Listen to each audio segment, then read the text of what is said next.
thank you up too. Much appreciated. I still don't get the scammers. Like, they have to know that people aren't going to tolerate that and just are building blacklists.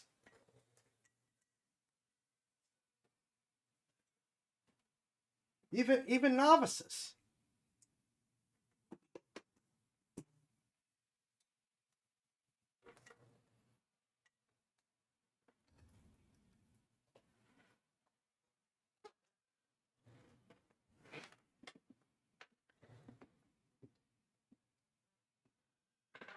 I don't know. Also, hi. Welcome. Hope everyone's had a good weekend. Hope tonight finds y'all well.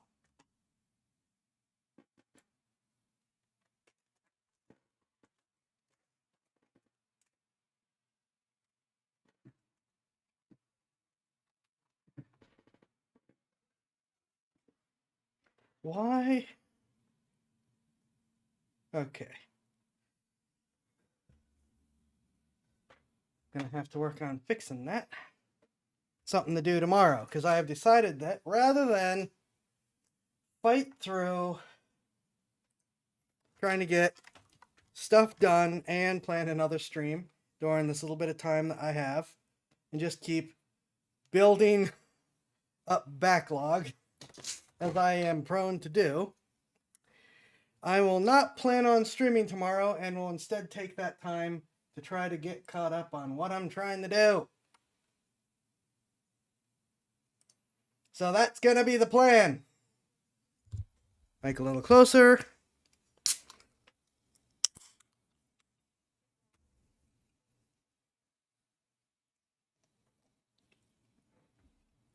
Also, minor celebration. My plan worked. Go into Beam. Turn off all the outputs. Hit connect.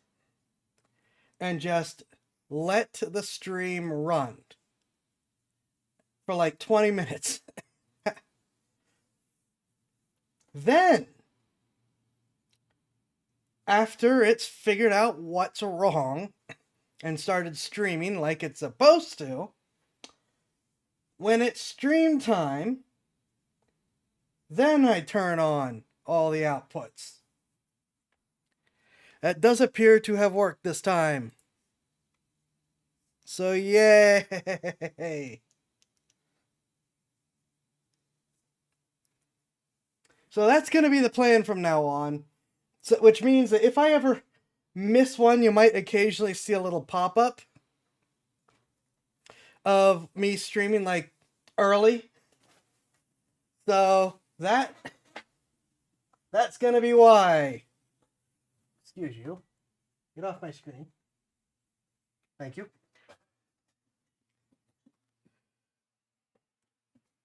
Because I know at some point I'm going to miss at least one of those. Start the stream early. And then off we go. So,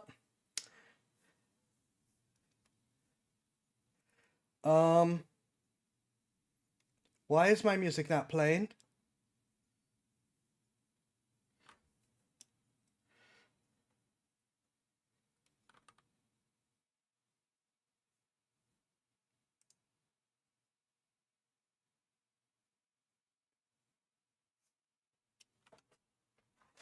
There should be some D&D background music playing.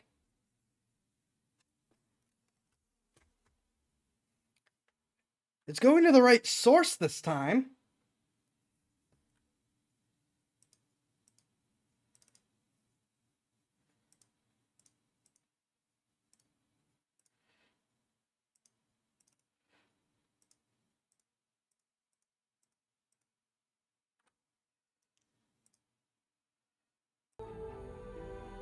There we go. Just OBS doing OBS things. What else is new? So, what are we going to be doing tonight? Well, first thing is, I just saw shortly before the stream came up, before I was putting the stream up, that we have a new unearthed arcana, which is new quote-unquote playtest stuff for Dungeons and Dragons. I call it playtest because, well,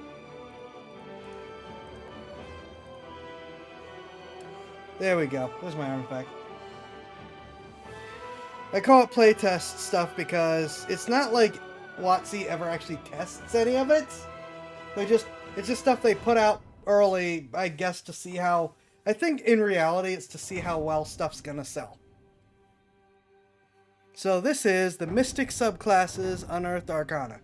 So I want to look at this with all of you, and I'll put in my input, just what I think of first seeing it. Afterwards, we are going to look at the Temu video, and I'm going to see what I can do with a cart. You're going to watch me do it. I'm not going to actually buy and test it because I'm not spending $250. But there's just...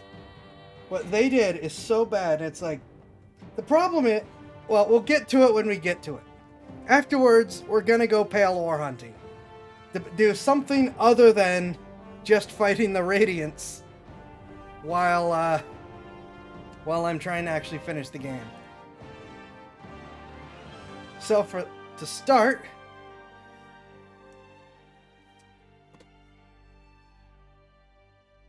mouse, thank you. The Mystic Subclasses Unearthed Arcana. I'm not going to read this all word for word, but playtest document, part of Unearthed Arcana, yada yada yada. Use the rules for 2024 handbook, which is slightly changed from 5th edition. We've got Monk, Way of the Mystic Arts, Paladin, Oath of the Spellguard, Rogue, Magic Stealer, and a new Warlock, the Vestige Patron. Okay. Warriors of the Mystic Arts wield magic to supplement their martial skill. They harness their supernatural focus, enhance their magical and physical abilities. Monk is the other mainly neglected class.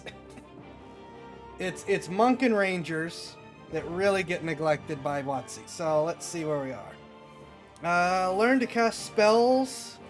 Fish below. 2 cantrips from the Sorcerer spell list. Don't use the Sorcerer spell list often. Yeah, Blade Ward, Thunderclap, no one's surprised. Here's an idea. Pick something ranged as a monk, please. You're gonna need it. Actually, monks would do well with, was it Ray of Frost, the one that has the 10-foot slow? Reduces someone's speed by 10 foot? Monks would really benefit from that.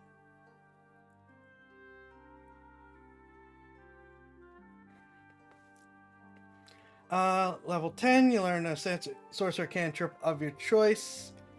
Spell slots, shows how many spell slots you have. Grain on a long rest. So they made him a half-caster, but even worse. Because half-casters end at 5th level slots. Monks end at 4th level slots.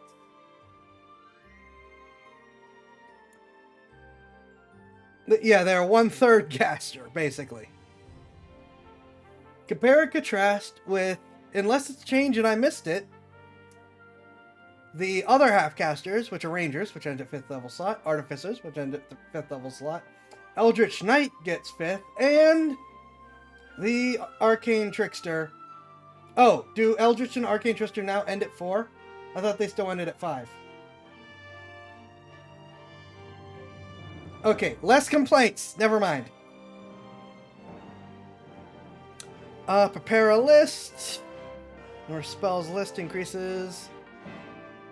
They always add it for? Oh, you can tell how often I play this. Must be of a level for which you have spell slots, so it is once again not... oh, I don't remember if I actually said this on screen. It's... a lot of casters now say this, that for a level for which you have slots when you gain new spells.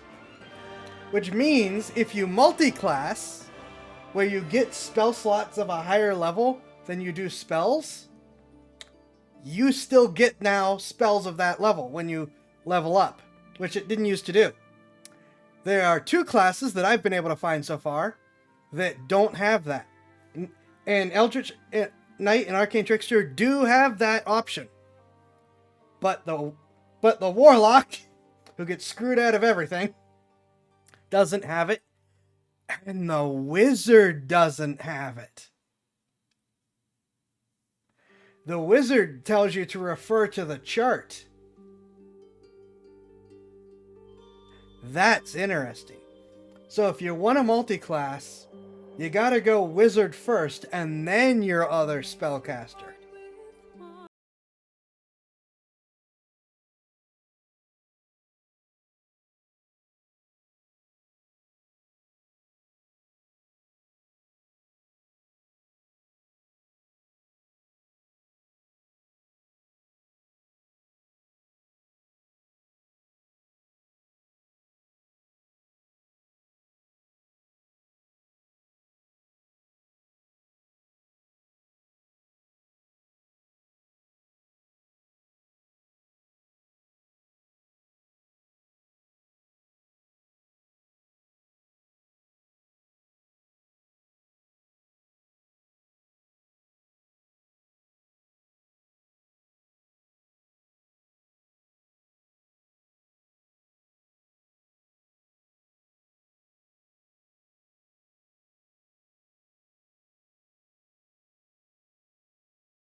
Monk level, place 1 spell on your list with another sorcerer spell for which you have spell slots.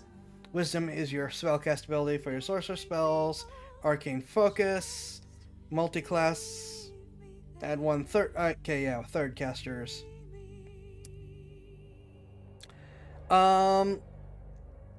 Okay. And that is the entire.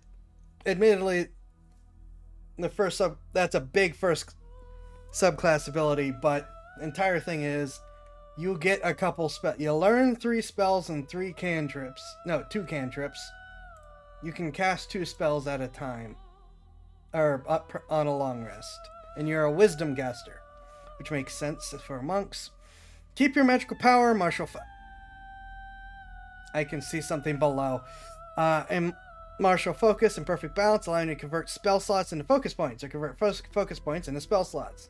Converting spell slots into focus points, you can expend a spell slot to regain a number of expended focus points equal to the slot's level. Doesn't take an action. As a bonus action, you can transform unexpended focus points to recover 1 expended spell slot. The recovering spell slots table shows the cost of recovering a spell slot of a given level, and it lists minimum monk level you must be to recover a slot.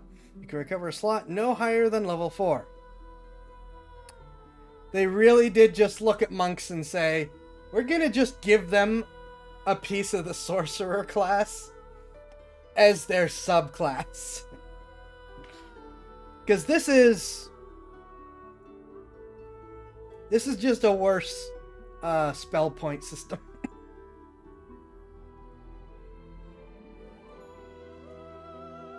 Sorcery point. And your focus points, you know, are your focus point abilities are now your meta magic instead of regular meta magic. Admittedly, it's an interesting combo, but it does feel a little bit like lazy. When you take the attack action on your turn, you can replace one of your attacks with the casting of one of your sorcerer cantrips that has a casting time of an action. That is potentially really powerful. If you pick the right cantrips, you can get some serious hurt on. Actually, since I have this up, we'll look at it after we finish this. Whenever you expend a focus point to use Flurry of Blows, Patient Defense, or Step of the Wind, you have advantage on any saving throw you make to maintain concentration until the start of your next turn. Well, since you are a melee fighter and going to be taking hits, that's really good, because every hit you take is going to be a concentration save. This is why Magic Missile is so dangerous, even when it's cast at level 1 at higher levels. Part of it is, yes, the fact that it's auto hit unless someone casts a shield spell. But part of it is also the fact that you are expending a single level 1 slot to hit someone 3 times. Improved Mystic Fighting Style. When you take the attack action on your turn, you can replace 2 of the attacks with the casting of one of your level 1 or spells or 2 sorcerer spells as the casting time of an action. And I'm going to assume that that stacks with your Mystic Fighting Style. So you can cast up to a 2nd level spell and a cantrip as part of your attacks as a monk. That's actually really, really powerful. Here, let's go back to this. Sorcerer. Sorcerer spell list.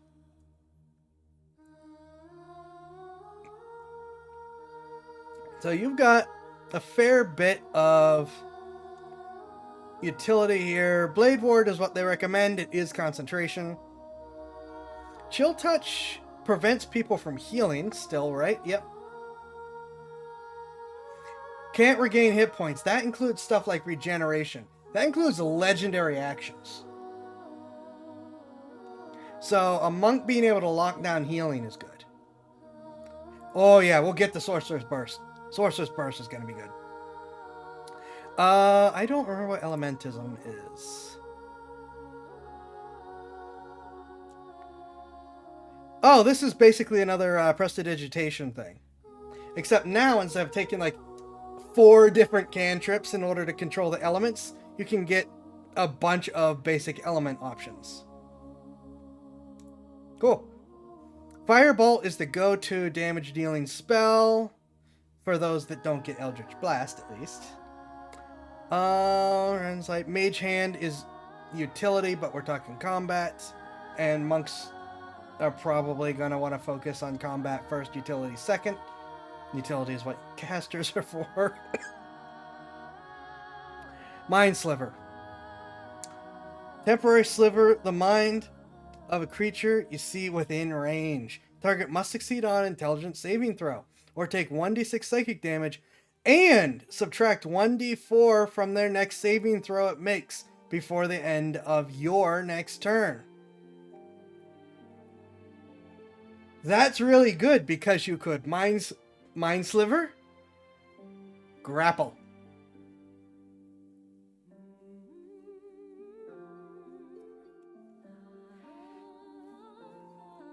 Yeah, people look at the low damage and think, eh, and then that can be a killer in a fight.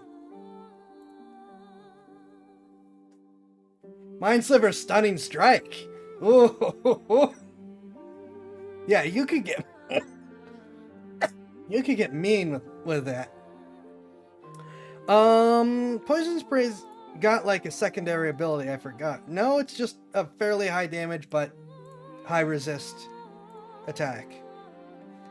Yeah, Ray of Frost is the one that does a 10-foot slow, right? Yep. Just, if you're knocking Dark, prone, like I mentioned for the Ranger build, that can also be a nasty one. Shocking Grasp is going to be amazing against armored opponents. Here's Sorcerer's Burst. They recommend Thunderclap. This is going to be a class that doesn't... Well, actually, it can still benefit from True Strike. So, Shocking Grasp, on a hit, target takes 1d8 lightning damage. Can't make opportunity attacks. And it doesn't say in the spell, but because it is a lightning attack, you still have advantage on armored opponents, I believe. I think that's still a thing.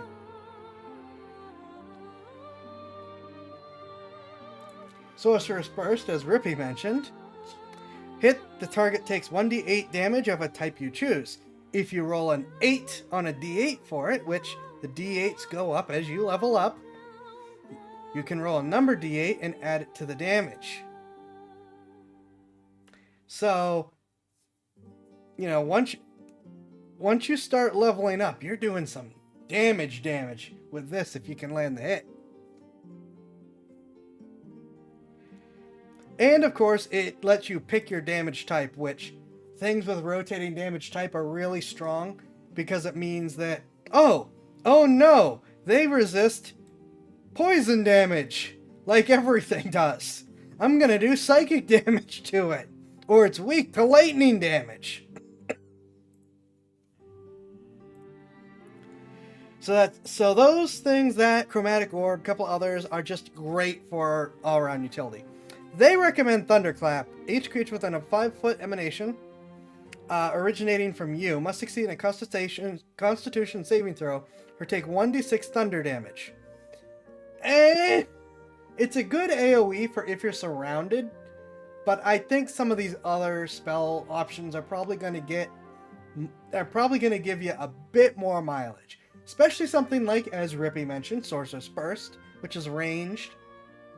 Well, more than 5-foot range at least. Mind Sliver. What's the other one I just said?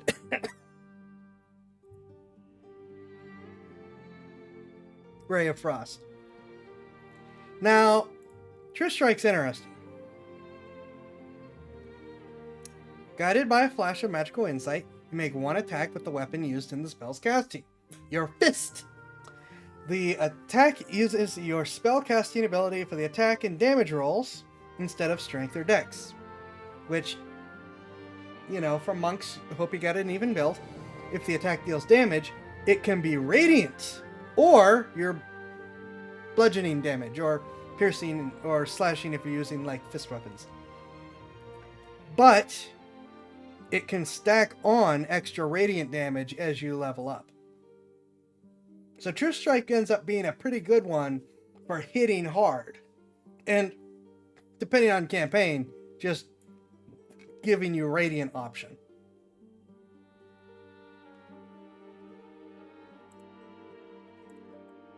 So that's the first one. I think it's going to give monks some good options.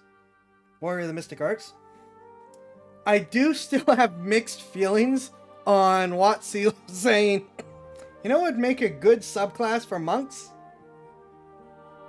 The Sorcerer.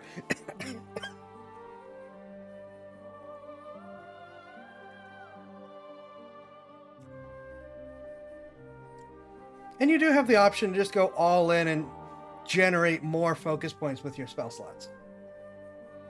Oath of the Spellguard for Paladins. Paladins take the Oath Spellguard, sworn to prevent the innocent from wicked mages. Protect the innocent from wicked mages. Prevent magic from falling into villains' hands. Protect mages who use magic honorably. Are there mages who use magic honorably? Like, even Elminster, who is known as a great mage, a great good mage, didn't really act all that honorably when not stopping evil. As a magic action, you can expend one use of your Channel Divinity to forge a divine bond with a willing creature within 5 feet of you. The bond lasts for 1 hour or until you have the unconscious condition.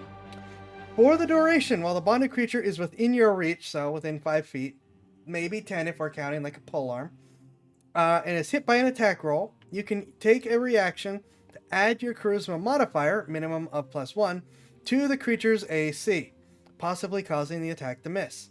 You can end your divine bond at any time, no action required. If you already have a divine bond, when you forge a new one, the previous bond ends. Protect people from mages, I resemble Sister Mark a bit. That's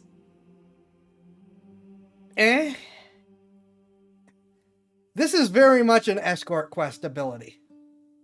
And it's an annoying one because it means you have to keep whatever you're protecting right next to you. I can see scenarios where this is a beneficial thing. I feel like it's going to be mostly either unused or like you're kind of forcing your way to work with it. The best use of this that I can think of, which admittedly is a good use, is form a bond with a mount.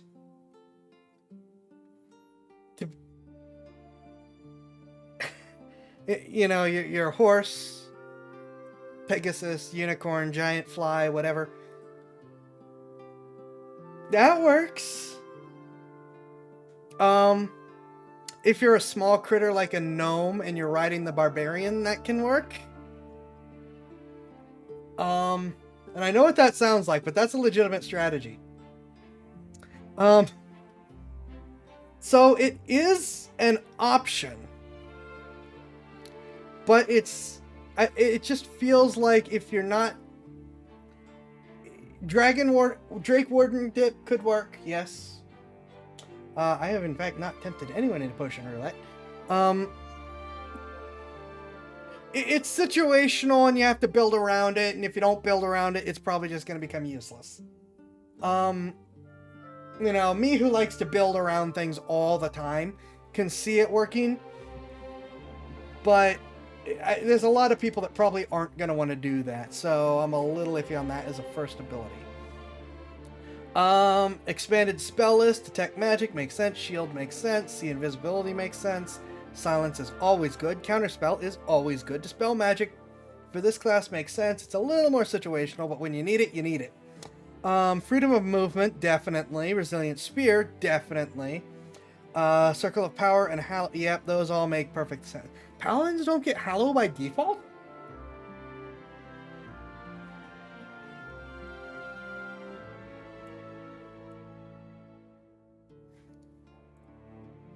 Oh wait, it might just be an always prepared thing. Like here, this will not count against your spell slot.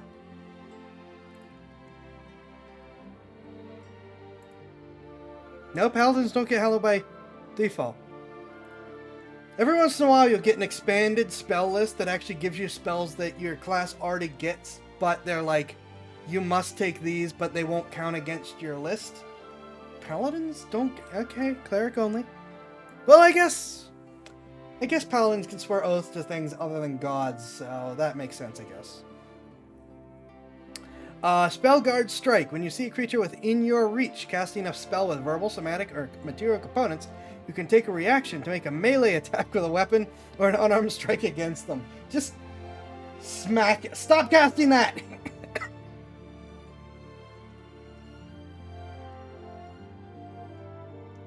This is going to be a very big polearm sentinel build type subclass between that and this. Because it's within your reach. Well, that's extending your reach.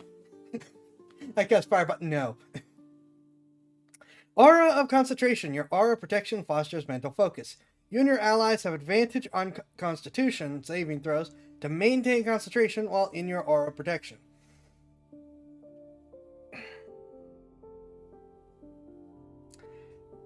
You don't want the marshals to be worrying about concentration 90% of the time.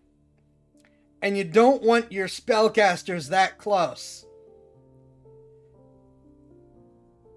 But it's good when you're using it, though. Like, if the opponent is ranged and everyone's just using bows and spells, and the paladin's, you know, now not useless and just sitting there helping everyone tank, it still feels more...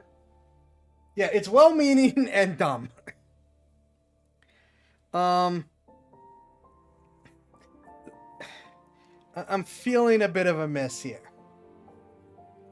I get what they're going for. I don't know that the game mechanically supports doing this without building around it, which I'm willing to do, but I know that's going to be a problem for a lot of people. Admittedly, well, just don't play the subclass, but still. Valid, plain, lawful, stupid. The ability. Spell Breaking Blade. Immediately after you hit a creature with your Spell Guard strike, you can cast Counterspell as part of the same reaction. When you cast Counterspell with a spell slot, that slot isn't expended if the spell fails to stop a spell. So that chains with Spell Guard strike. And, gives you, it makes sense, but at the same time, isn't this immediately causing a con save?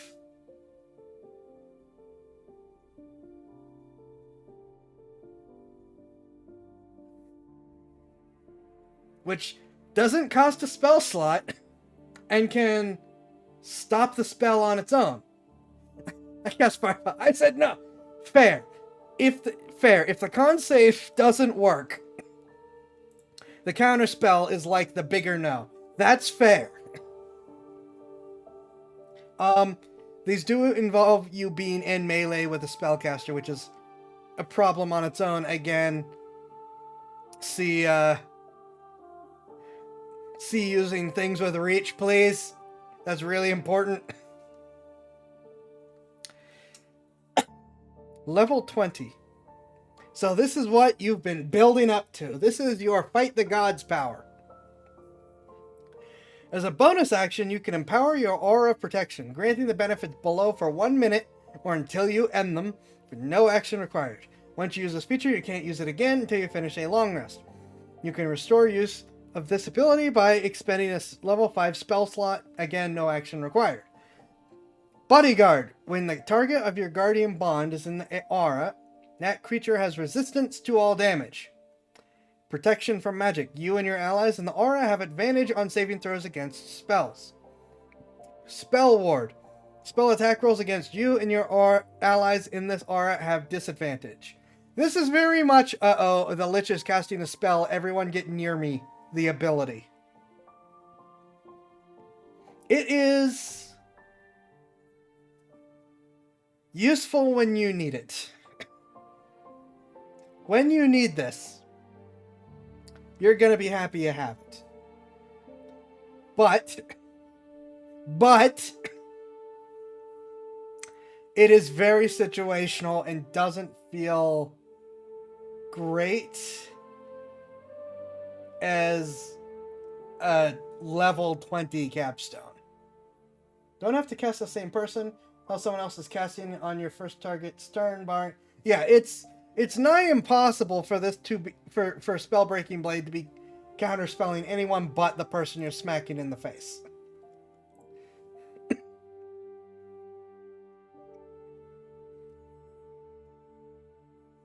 You'd have to be in the middle of a very aggressive multi-reaction cast in order for that to happen. Yeah, this feels like it probably should be like a level 15 ability.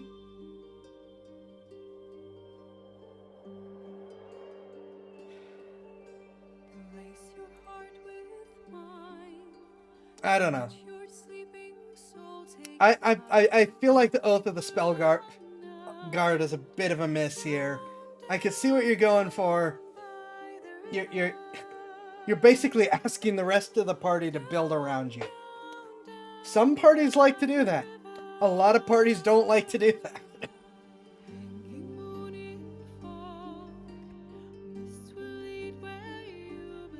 So we got a hit and a miss, which I still think is real funny so far that the hit is looking at monks and giving them sorcerers as a subclass. I'm not going to get off of that. A very meh class. I'm sure WotC feels unnatural levels of positivity towards usually. That's usually how it goes. Magic Stealer. For the rogue, because they don't get to do enough magic things. Empower Sneak Attack. Immediately after a creature you can see within 30 feet of you casts a level 1+ spell. You can take a reaction, absorb magical energy from the spell. When you do, until the end of your next turn, the next time you hit with your sneak attack, you deal extra force damage. To determine the extra damage, Roll a number of d6s equal to the spell's level and add them together.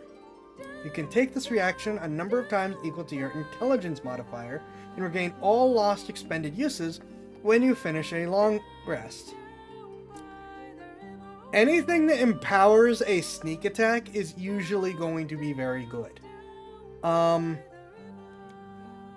Rogues get like one big hit a turn, and if you can add more dice to it, it's gonna mean something when you hit. And sneak attack requires advantage, so yeah, it's gonna hit. I think that's a pretty good first round. Of course, this means that if you can somehow hang out like by the spellcasters, then run up and attack, then run back to the spellcasters, that's gonna work pretty well. Cleric heals the rogue. Rogue eyes start glowing and the smile is not kind. That's a good one. That's a good one. People just saying, alright, rogue, do your thing. Also at level 3, you get drain magic. You can drain power from ongoing spells to recharge your allies' magic. As a magic action, you can touch a willing creature and end one ongoing level 1 or level 2 spell on it. The creature immediately recovers one expended spell slot of level 2 or lower, the target's choice. Once you use this feature, you can't do so again until you finish a short or long rest. Just real quick, more short rest things. I know I'm a Warlock player, of course I'm obsessed with short rests. I just think they're an underused mechanic even when I'm not playing a Warlock. But that's interesting. Now, a willing creature, so you can't steal from enemies unless you charm them. But Mage Armor is a level 1 continuous ability that lasts for 8 hours. Well, if you think we're done with that, you can drain it back. But of level 2 or lower, the target's choice. Mage Armor is a level 1 spell. Drain a level 1 spell and give them a second level slot. I think that's gonna get nerfed. Oh, that's right! Oh my gosh, you're right! Warlocks get invocations that give them multiple permanent spell options. The Warlock can freely Mage Armor, Fiendish Resilience, Disguise Self, Alter Self, Silent Image.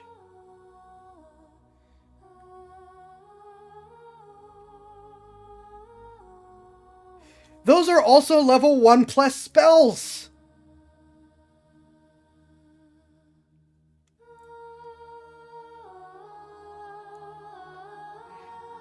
Pair this with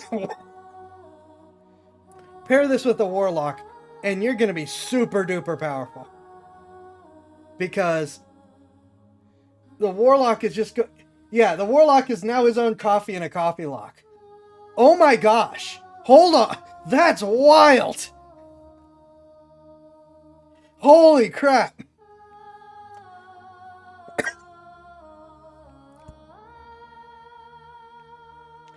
Oh my god.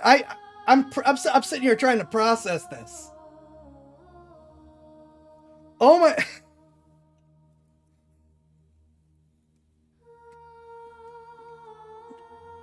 Now, this can be taken even...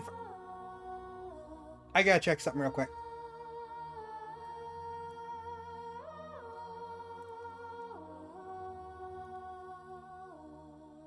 Now, Eldritch Adept was not added to the new... Yep, Mage Armor does not have a level requirement.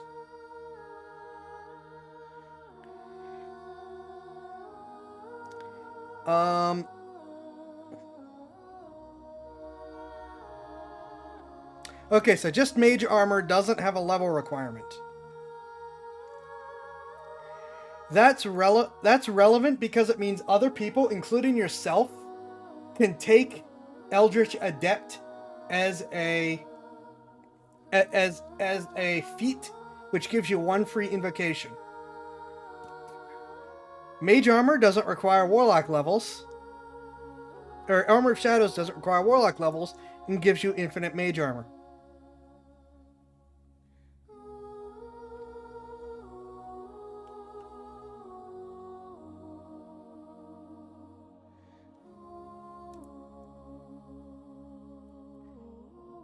That's going to be a thing. That's going to be a thing. Sure, what happens when a Warlock stops having level 1 and 2 slots because you can't rogue up a 3rd level slot with that power, but you might still auto-convert it to sorcery points. I would say... That's a good point. Because if you're higher level... Once you hit level 5, Warlocks only have 3rd level slots. Just the 2. Here's what I would say. Because... Oh, wait a minute. That's right. There's a lot of stuff that does say, oh, it recovers or it affects or whatever for... Well, they will specify that Warlocks...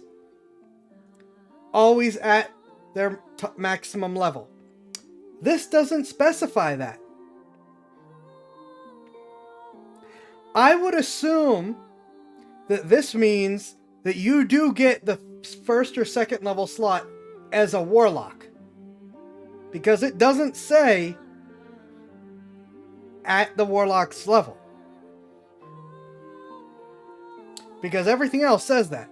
What I would say is, as the Warlock only has 2 spell slots, that you can only have, that you're not getting more spell slots, because it does say recovers an expended slot.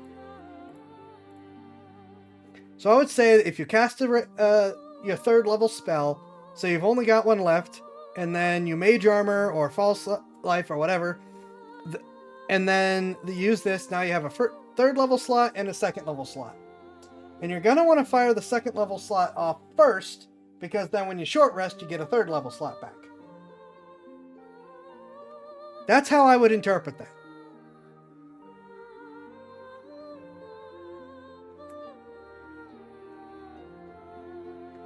That's so powerful, though, because that's infinite 1st and 2nd level slots. There's some casters, that is so worth the 3-level dip. Because 3-level dip is a lot. 3-level dip is a fairly deep dip at anything but higher levels. But that could very well be worth the dip.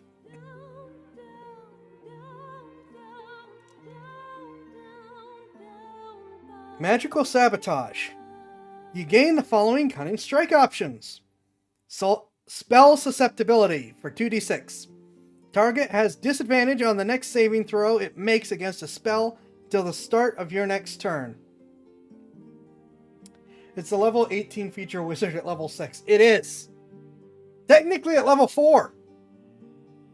All you need is a single level of Warlock in order to take the Mage Armor one.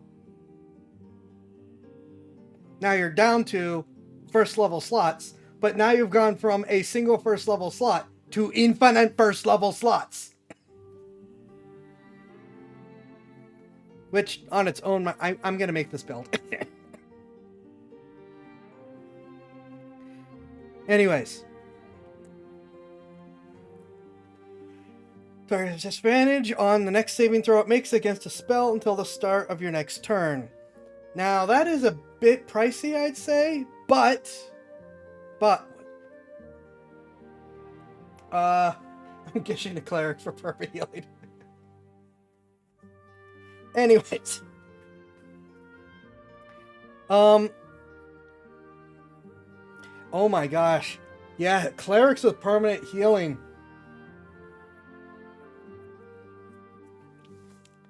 A paladin that can smite every turn. If that's...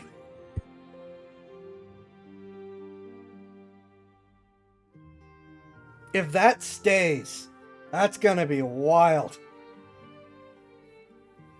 Anyways, disadvantage on your next saving throw is... Watsy did not think that through. God bless him for it. Anyways, target's disadvantage on the next saving throw it makes during a spell until the start of your next turn. You need to be a team player, which these already apply that you're a team player. Which, oh, wait a minute, that's true. Rogues are notorious for being played by people that aren't team players. And this is the team player subclass. Unless you're Gishin like we are. Okay, I really like that actually. Anyways, at least I'm staying on subject to this as I get distracted. But yeah, this is definitely a setup for the spellcaster's about to cast a nuke. Your job is to make sure it hits. Disrupt spell costs 3d6. The target's magical acuity is disrupted until the start of your next turn. Whenever the target casts a spell during that time, it must succeed on an intelligence saving throw where the spell dissipates with no effect. And the action, bonus action, or reaction used to cast it is wasted. Oh my gosh. This is a Lich Killer. If that spell was cast at the spell slot, the slot is expended. Fair, but holy smokes, is this a Lich Killer.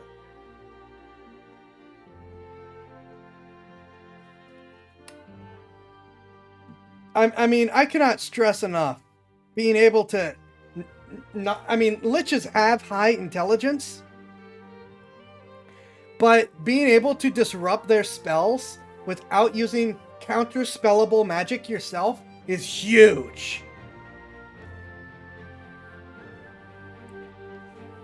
Wizards are yawning. Everyone else has their hair on fire. Fair with the high intelligence, but still.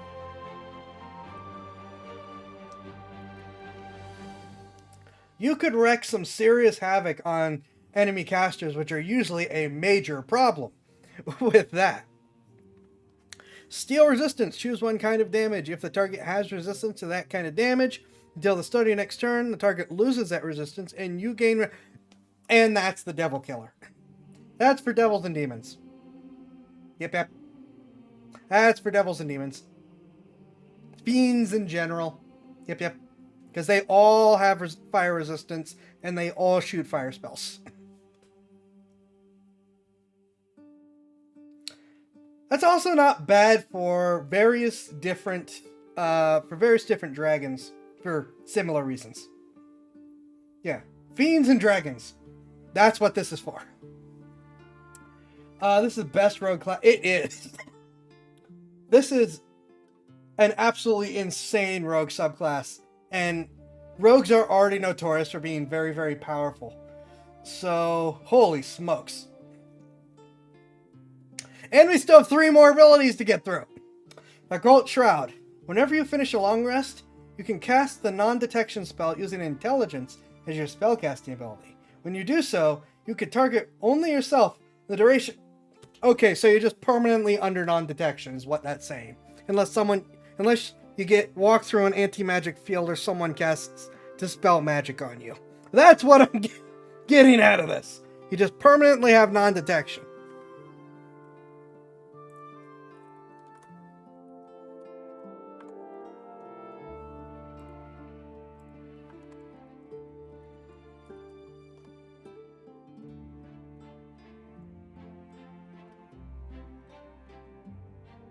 Moment while I get that up.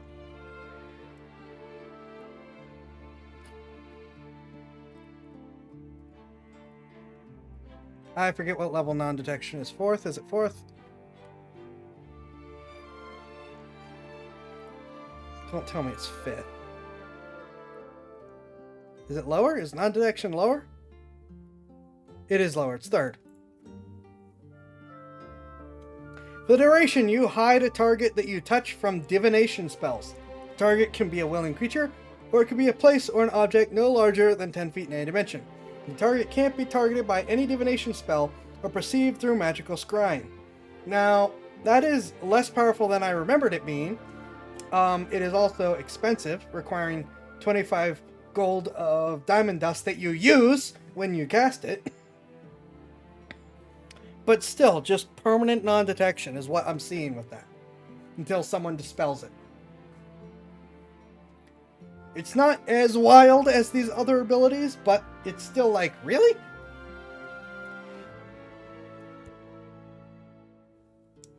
Improved Drain Magic. You can now drain magic as a bonus action! Oh good, because that wasn't powerful enough!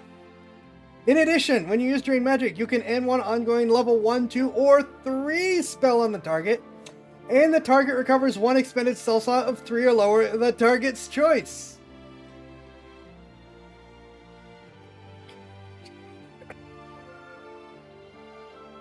And, okay, this almost has to be intentional, because it's the level 13 ability. Oh! That's right. These won't level with you. If you're multi-classing. Okay. So going a self-contained package, that's not as powerful. You can now remove curses on your allies to infuse spell pattern. Oh my gosh, you're right. Oh. Because the creature needs to be willing, not the magic. Admittedly, at levels 1, 2, and 3, you probably have answers to those kinds of curses. But still. Yeah, you could just steal curses and give your friends magic in exchange. Now, this one really is the you stayed in this class and didn't multi-class, here's your reward option. But still. That's, I mean, the drain magic is absolutely making you the spellcaster's favorite, for sure.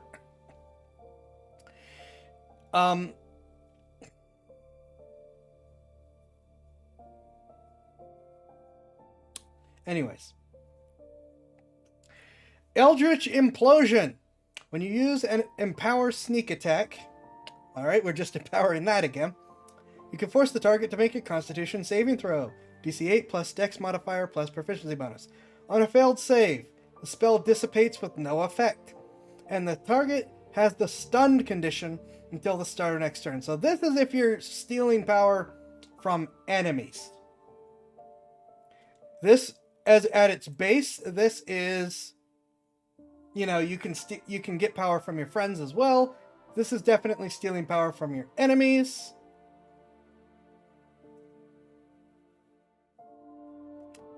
Now, admittedly, it does say you can.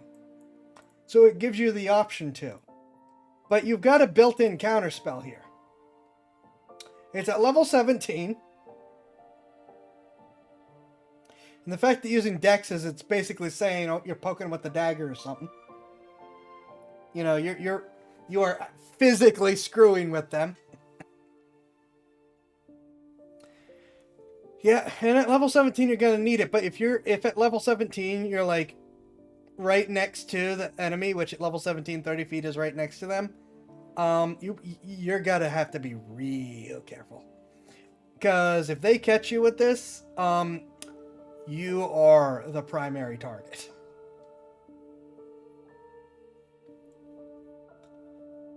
True. I mean, it's not bad, though it's definitely the riskiest ability here. It is quite good. Oh, no, I'm going to snooze that. One moment. It wants to run an ad. Nope, I'm going to hit snooze. Only for 5 minutes, so oof. I might need to run an ad soon. Oh wait, no, we're on the last one. Aha! Never mind, we're on the last one.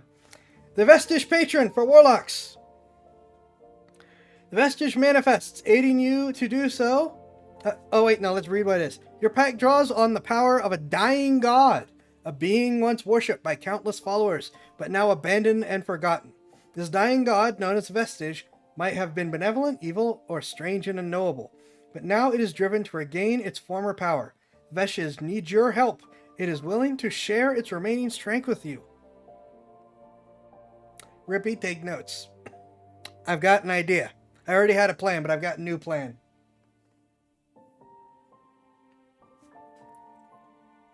The Vestige manifests. Vestige companion. The Vestige manifests, aiding you to do so and drawing strength from your pact. It uses the Vestige companion stat block and is a celestial, fiend, or undead. Choose which when you gain this feature. You determine what the Vestige looks like. Regardless of its form, the Vestige bears features indicating supernatural origin. For example, you might decide Vestige is an oversized floating skull, etched with sigils, a circle of glowing runes, or a constantly shifting abstract shape. The Vestige is friendly to you and your allies, and it obeys your commands. It vanishes if you die. In combat, the Vestige acts during your turn. It can move, use its reaction on its own, but the only action it takes is the dodge action unless you take a bonus action to command it to take an action in its stat block or some other action. You can also sacrifice one of your attacks. See what I said about the Beastmaster when you take the attack action to command the Vestige to take the Vestige's strike action. If you have the incapacitated condition, the Vestige acts on its own, isn't limited to dodge function. That kind of stuff right there is why I say you can take the bonus action to tell it what to do if the plan changes and stuff, but it has to. Does it say how smart it is? Intelligence 15, you can make a battle plan and just have it executed. In an intelligence of 15, it absolutely knows and understands how to do it. It's smarter than the barbarian. When the Vestige drops to 0 hit points, it disappears. You can spend 1 minute performing a magic ceremony to manifest the Vestige again. It reappears with its maximum hit points in an occupied space within 5 feet of you. As a magic action, you could temporarily dismiss the Vestige to a pocket dimension. As a magic action, while it is temporarily dismissed, you can cause the Vestige to appear in an unoccupied space within 30 feet of you. Whenever the Vestige drops to 0 hit points or disappears into the pocket dimension, it leaves behind in its space anything it was wearing or carrying. Now that means that you can have it wear stuff, you can equip it with things, you can carry it. It lets you choose what form it is. This is like what I want to do whenever I do stuff like Artificer Steel Defender. I'm going to make it either bipedal or a small centaur because then it has arms and hands. You can give it physical armor and weapons. The barbarian raises their finger, opens their mouth, closes their mouth, puts their finger down.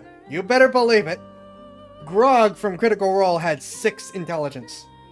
That wasn't plus 6, that was just 6. He couldn't read. Whenever you finish a long rest, you can summon the Vestige in a new form, which appears in an unoccupied space within 5 feet of you. You choose its appearance and whether it's celestial, fiend, or undead. The Vestige is already manifested from this feature. Its form changes to the new one. So yeah, we can work around this. There's a lot of flexibility there. More flexibility than the Beastmaster has. Which it has to stick to a beast form. This can be whatever. AC 13 plus charisma modifier, HP 4 plus 4 times your warlock level. So its base is gonna be 16. The number of hit dice equal to your warlock level. You found a magical haberdashery. Now Vestige has 18 heads. Oh no. That does work, unfortunately, but yeah.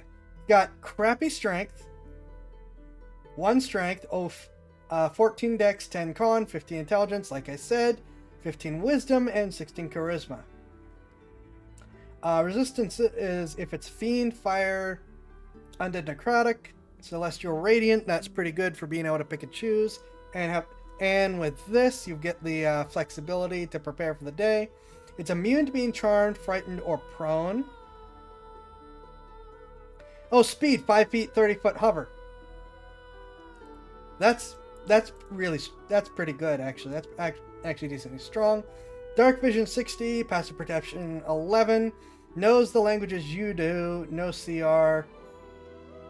Pact Bond, add your proficiency bonus, any ability check or saving throw the Vestige makes. Any. Ooh. There's some good stuff there. Vestige Strike, melee or ranged attack, roll. Bonus equals your spell attack modifier, reach 5 foot or range 60. Hit 1d6 plus 3, and then it does the same damage based on... plus charisma modifier, and then it does the same damage based on what type it is. It can also use its divine power once a day. Your Vestige manifests a remnant of its divine power in one of the following ways, based on its form. Cursed Invocation. The Vestige places a curse on a creature that you can see within 30 feet of the Vestige for 1 minute. While cursed, the target has disadvantage on attack rolls against you and the Vestige. Fiendish Swap. You and the Vestige are within... If you and the Vestige are within 60 feet of each other, you can teleport, swapping places. That's powerful.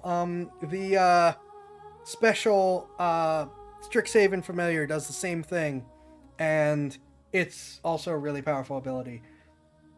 Healing Touch, Celestial only. The Vestige touches another creature. The target regains hit points equal to 2d8 plus your charisma modifier and ends one condition, blinded, deafened, or poisoned.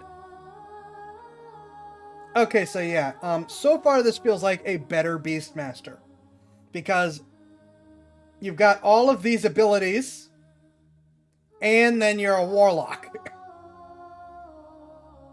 Which gets screwed over by the casters, but not as badly as the Ranger does. Vestige Spells. The magic of your Vestige Companion ensures you always have certain spells ready. Select one of the following Cleric domains: Life, Light, Trickery, or War. The domain spells for your chosen domain are Warlock spells for you. When you reach a Warlock level equal to a Cleric level listed on the domain spells table for the domain you have chosen, you thereafter always have the listed spells prepared. Oh, so you just take their... I'm just gonna steal these. For example, if you have a war domain for this feature, when you reach Warlock level 3, which is when you get this, you have Guardian Bolt, Magic Weapon, Shield of Faith, and Spiritual Weapon spells prepared. Hoi! WotC once again proves that Ranger is their most hated stepchild.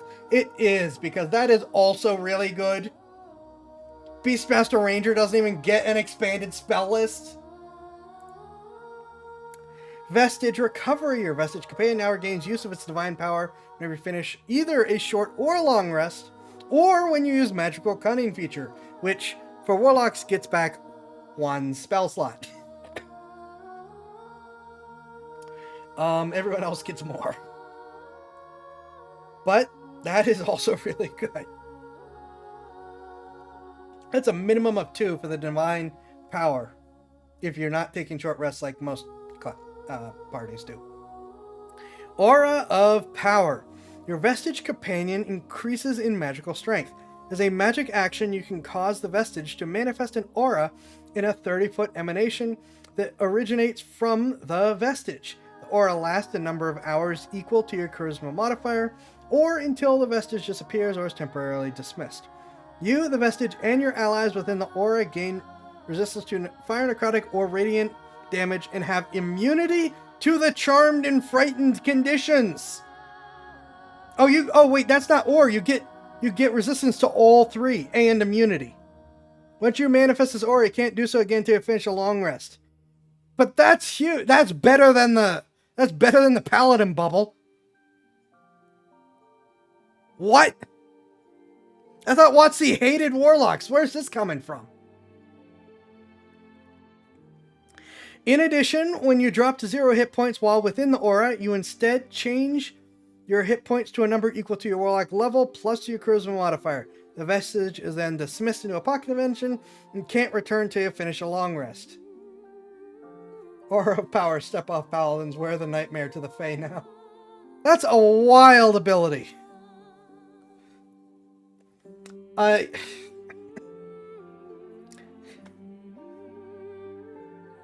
So, Rangers were always the most hated subclass as far as WotC was concerned, with Monks being next in line for the Marshals, and warlocks being next in line for the spellcasters.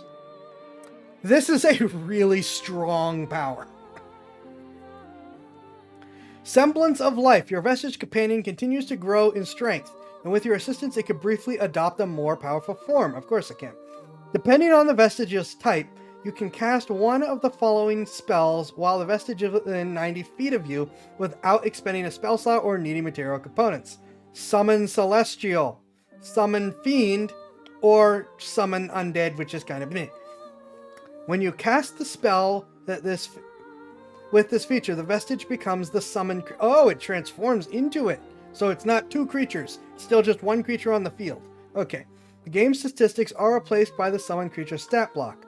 The spell's level is equal to half your warlock level, round down, maximum level 9. And the spell's duration is 1 minute as opposed to an hour, which all three of those are as an hour. When the spell ends, the vestige returns to its previous form. Once you have cast a spell this way, you can't do so again until you finish a long rest. It is a nice way to have a more powerful ally.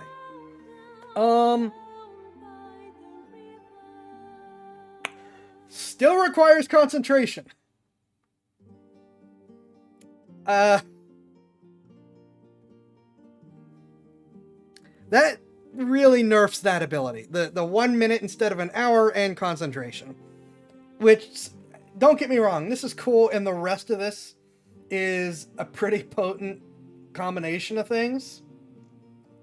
Like I said, the fact that you can choose your vestige's form on its own massively increases the potential if you get creative. This is probably the wimpiest of the abilities, but it's not bad. It's just one of those things where after how front-loaded everything else is, this is how we finish it? Because you can cast these as just like regular spells as a warlock, and they last for an hour, and they're both concentration.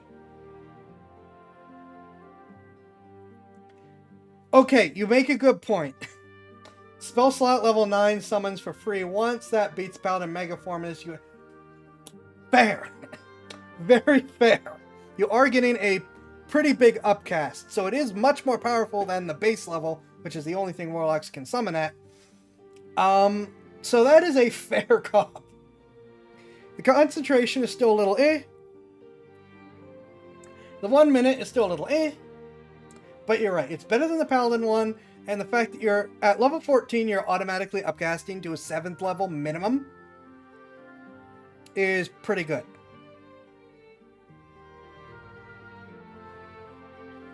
I'll take that.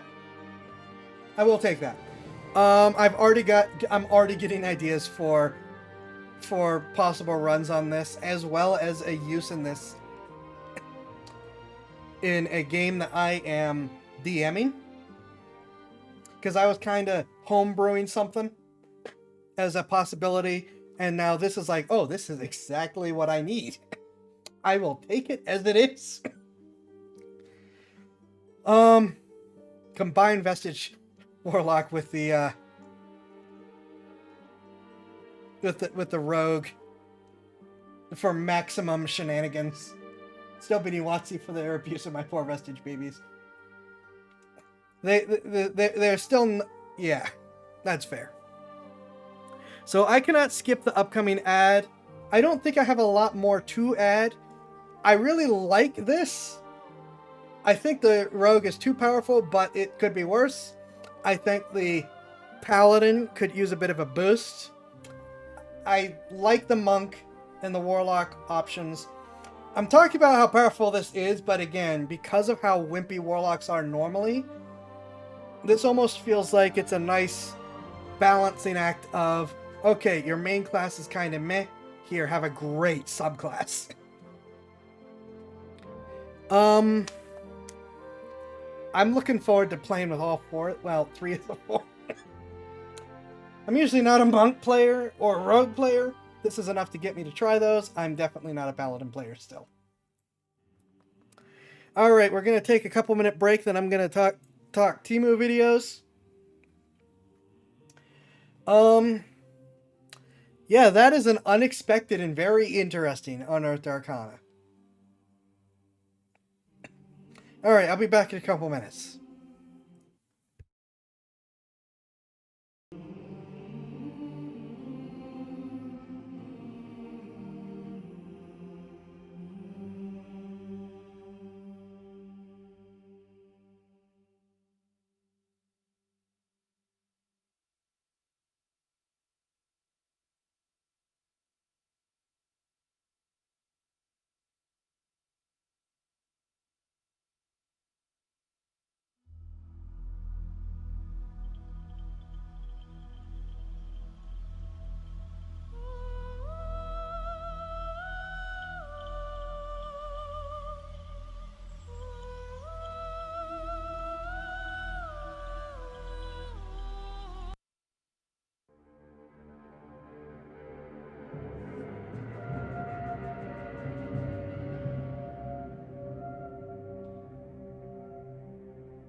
Okie dokie.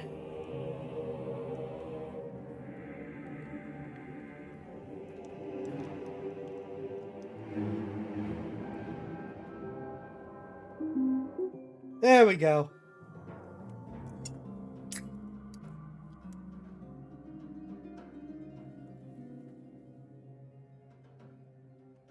Unfortunately, that used all 3 of my pauses for the stream. So we're kind of stuck with that.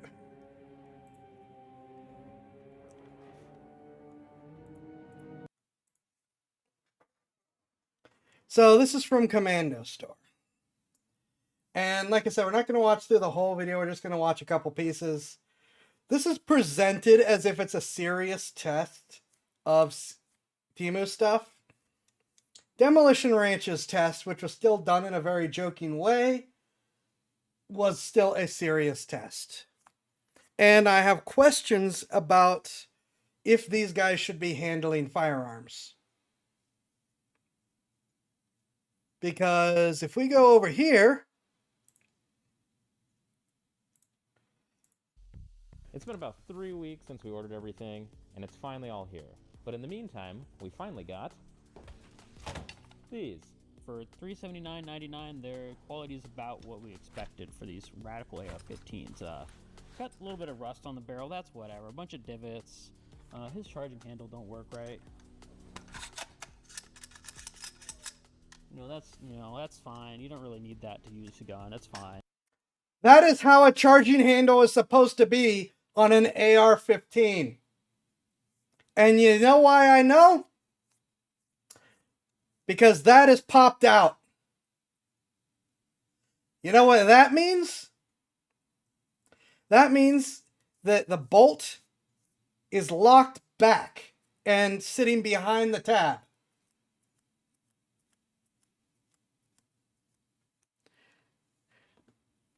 Okay, the bolt is back here instead of up here. If the bolt, this is not attached to the bolt. That little claw on the side is supposed to hold it forward whenever the bolt moves back and forth. Because this isn't attached. This is just a long, here.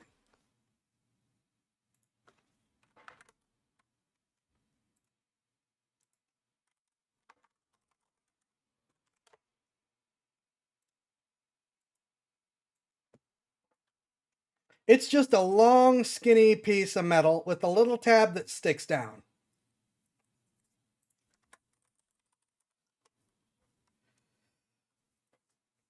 It runs from here along the top.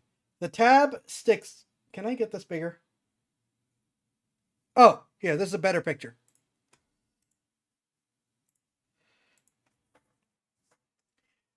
This runs along the top and sticks down. You can see the bolt here is back. I am an idiot. The bolt here is front. I'm looking at the wrong thing. The bolt is here. I'm stupid. See this part that sticks up? It's the cutaway color that threw me off because normally the bolt is silver. Anyways. This part that sticks up is the only thing that holds the bolt forward besides the claw when this is like this. When this is pulled back, there's nothing attached there.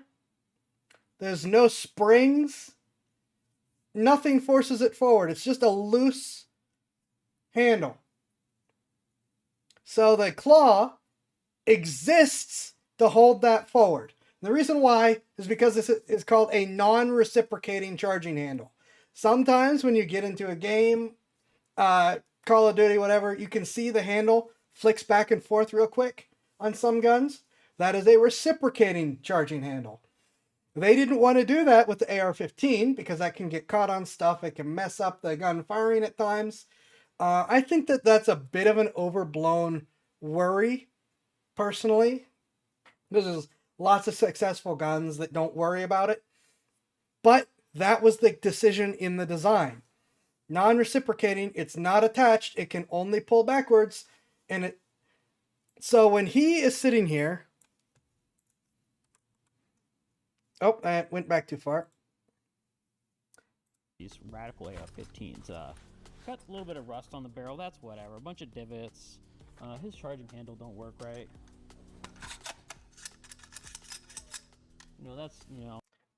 Actually, I just even noticed even more. Let's slow this down to when he pulls it back. Work right.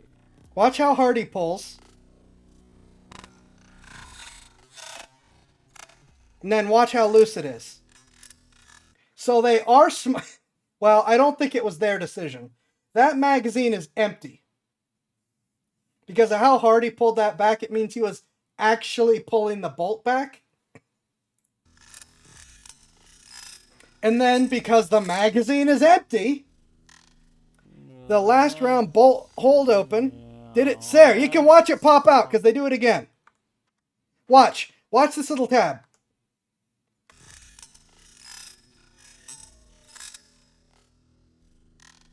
Watch this tab right here. Watch what it does when he pulls us all the way back. That's fine. See how that pops out? That's because magazine empty, which means when you pull this back, that spring will trigger, which locks the bolt into the back position. And it does that so that when you take this magazine out and you put one in that has bullets, instead of having to pull the charging handle, because you saw how hard he had to pull, he pulled himself over in order to pull the charging handle, you just push that button and it drops the bolt and you're good to go. You see all those reloads where they smack the side of the gun or they just use a thumb and then you can shoot? That's what that is. We aren't finishing this video. We're at the big rant part of this whole thing. We're in the middle of towards the end of the big rant. Because the main point of this is these guys don't know what they're doing. Yeah, we're not watching the whole video end to end. I'm making a couple points, and then I want to show you guys something. But that's the biggest one for the qualifications or the lack thereof of qualifications for what these guys are doing. Okay, so we're now going to start from the beginning. They'll explain their challenge and demonstrate it. And then I'll skip forward to what they're actually doing and executing. And we'll talk a little bit more about the bad stuff. But yeah, you can see that pop out. That's doing exactly what it's supposed to do. And you can watch in videos where people are demoing AR-15s. They show that. And then they physically push that forward in order to lock the claw for this very reason. How far would $250 get you on your rifle build? Well, for us, that was our entire budget. We're competing to see who can build the best rifle, but we can only use things from Temu. After we buy everything and put it all together, we're going to test it out on these targets at 50 and 100 yards. Then we'll smash them up a bit and see how they hold up. Let's see. This should have been our first clue. But see, that initial presentation was like, this is a good idea. People should know whether or not they should be trusting Temu junk. His is a bit, what the heck are you doing? But I've seen worse serious setups.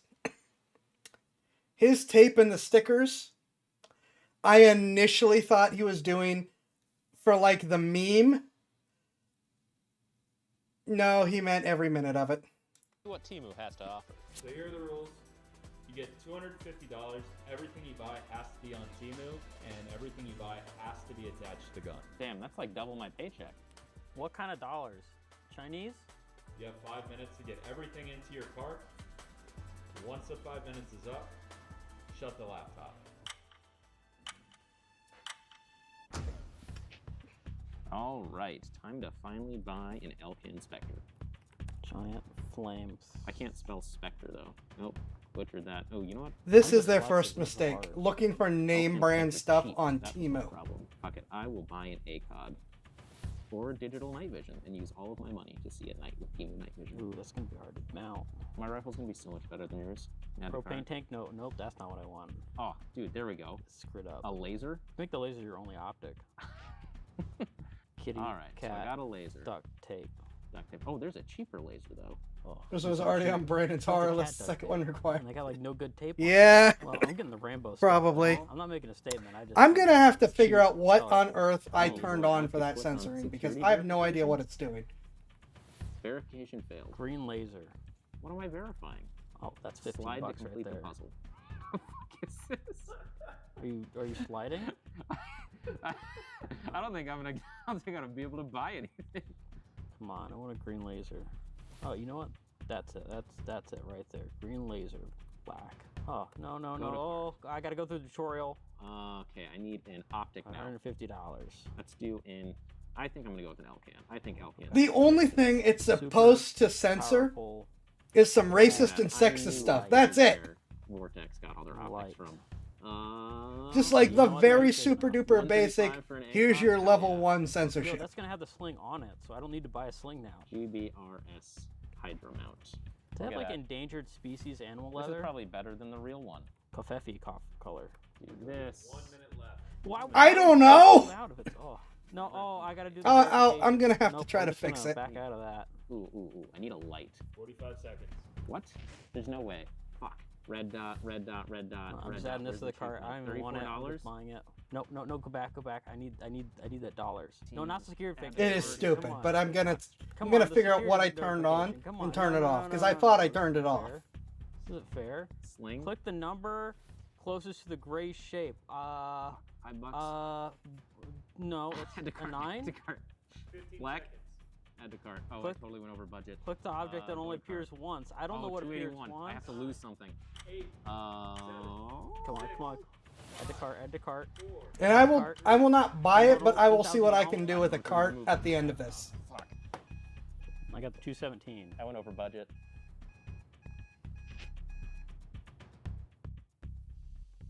It's been about 3 weeks since we ordered everything. So we got that junk. Cool. I got all these packages in, and I'm gonna open mine first.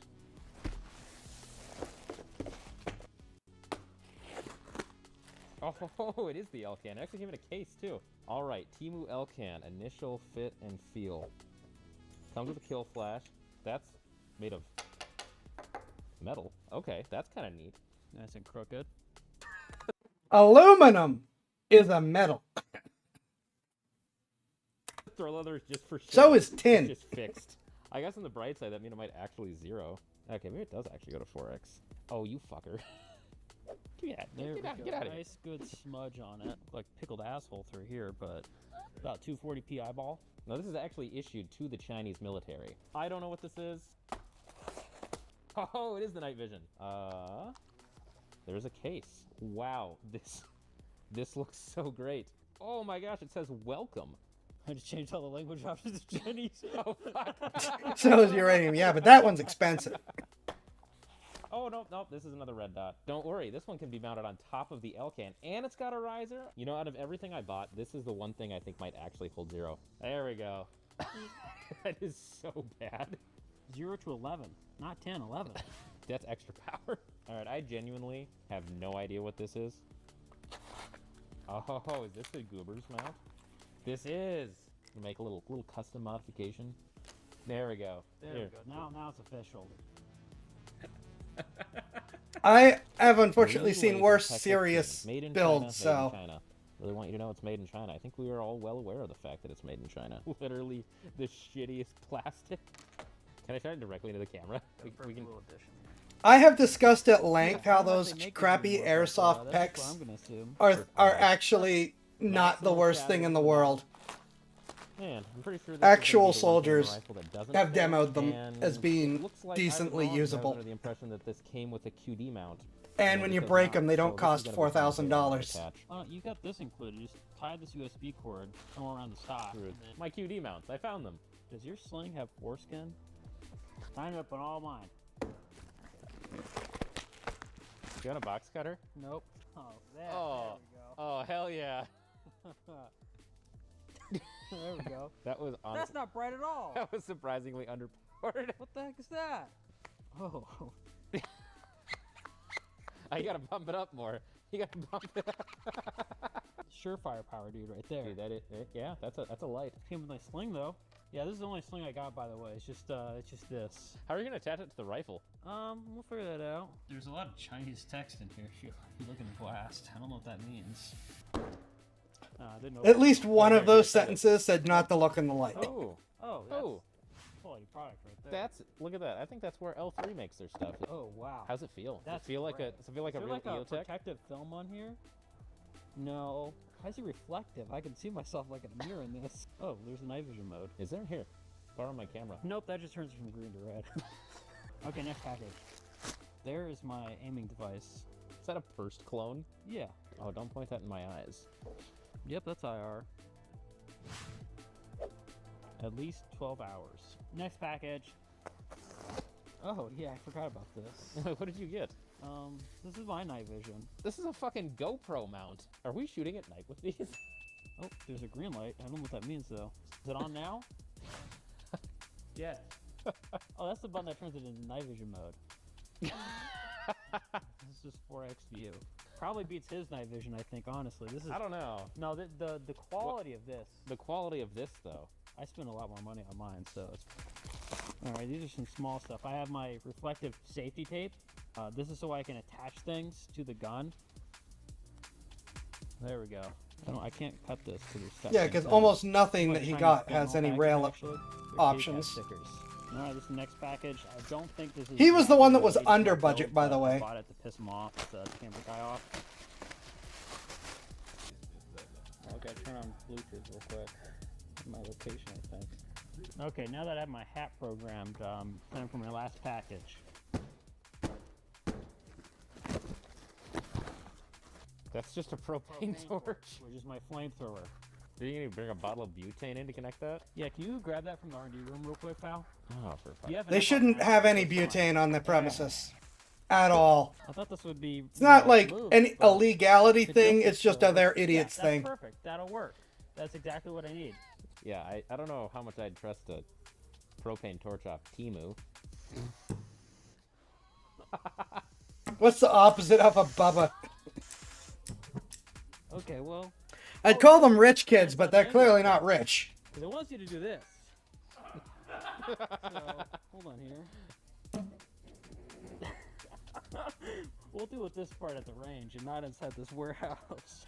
I really thought this thing would bend, but I mean, I'm hoping like this it'll still work. But we'll see on that. We're really good friends outside of work, so we also... Honestly, he's kind of a huge piece of shit, so I bought him a shirt to represent that. Fan. All right, we got everything unboxed. Let's start putting on the gun. I think the first thing, put my EO. No, no, no, no. Zeroing. Let's watch how they try to zero. off. We started off at 10 yards and we realized how off these optics are. All right, you ready? Ready? Wait a minute. Did you shove tape in here at some point? I feel like I didn't shove anything in the bore, because that would have been dangerous. Oh! Hey, it fed! Yeah, there's goop on the bull carrier. What the fuck is that goop? No, it's strawberry jam. Zeroing was not very easy on these. Oh, it's like real close to that. Can you see where that hole is? I don't think it's on the paper. No. Are you doing your binoculars? Yeah, Can you see that little hole I made with the knife? yeah. Is there a second hole by it? No, You sure? it's just one hole that you made with the knife. There is no click adjustment. Also, there are no clicks. Okay, so all the times Brennan has shown videos of people shooting themselves and they're making every mistake in every video all at the same time. Yep, it's even worse when you watch all the stuff I skipped over. There's Clickless. I can see a very good reflection on this glass right here. It's pretty much just a giant mirror, so it's very hard to see what I'm actually doing. That is not the problem with that thing. Because there's so much reflection. I can see my shoulder in the reflection on this. So this is the hole that you made. Yeah. Yep. Unless I shot through it and it was that accurate. I don't know. No. It looks bigger than what I had. Okay, honestly, I only. But if you did, then you would have hit up here. That might be true. So we moved into about 5 yards. The goal is to basically get these optics on paper at least, so we could have something of a zero before we move back to 50 yards. Sorry. I think this will help us get dialed in for precision, you know? You're a little to the left. Yeah, they're not zero. You moved more to the left. Really? Yeah. At this range, you don't need... At this range, a lot of people don't need to be looking through the optic to zero it. You can basically hip fire the gun and just hold the gun where it is when it fires and then check where the dot is and adjust from there. However, my preferred method of zeroing an optic the first time I ever put it on a gun, and for optics that don't hold zero whenever you take them off and on, some are great at that, some are not, is to put a bore laser down in the barrel, get the optic, roughly where it is, and then zero from there. There's a lot of people, mostly FUDs, who absolutely hate on bore lasers. I think for a fresh out of the box I think for zeroing a fresh out of the box optic, that's fine to use a bore laser to get it close and then do the shoot left, shoot down, shoot left again, shoot down again type thing. These guys aren't hitting paper. They're not doing anything with this.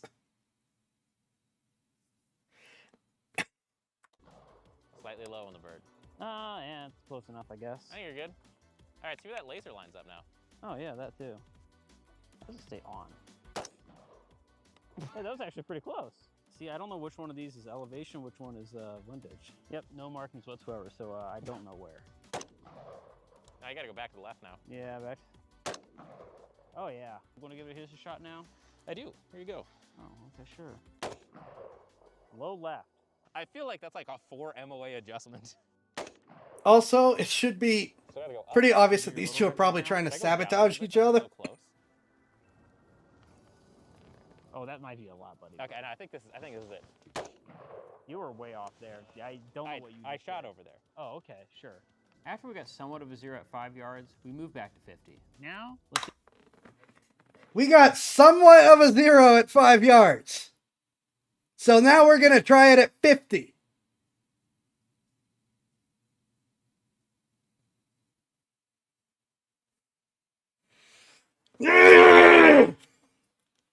They're not only aren't calibrating, they aren't even paying attention to where they are actually are hitting. Like PBJ, yeah. This is just, and like I said, the issue is the fact that I went into this video when I initially saw it, thinking that this would actually be a very useful thing for people to be able to have either a buyer beware or a hidden, a hidden chance. Because in spite what all the wannabe operators love to say online with their rifle that they've only ever fired once, not everyone can afford to buy a $2,000 gun and put another $5,000 worth of junk on it. Every once in a while, someone just wants to find something cheap that works. Especially in this economy. So while Temu is Temu, I had hoped these guys would be doing something serious. And it's like an option for people that need it. And the rest of this is just more of the same. If you want to watch it, you can. I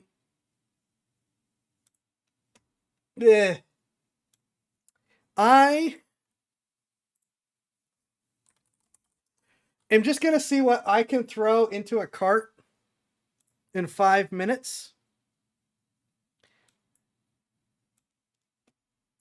I'm going to wait for the minute to tick over before I start it. Since they were having trouble with the stupid CAPTCHA, I'm going to see what happens if I can... If I hit add, is it going to capture me? Oh, that only appears once. Where's J's, E's, triangles? I hit the square. Please click on the number above the cube.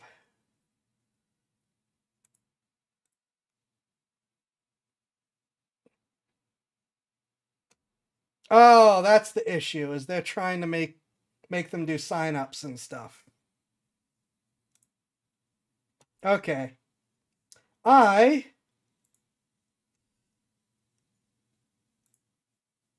am going to make a burner account real quick. Which is realistically what they should have done to begin with.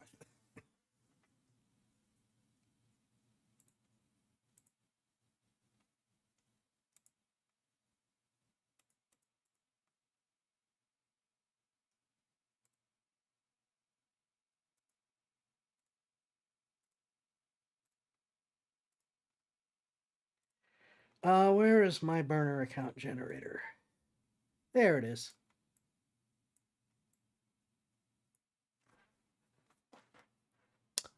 All right, create. All right. new login. Temu.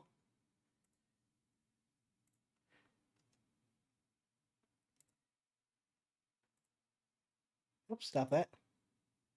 Gonna log in Temu, generate new forwarding address, generate new generic password, create login.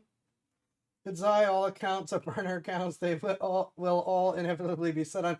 Quiet, you.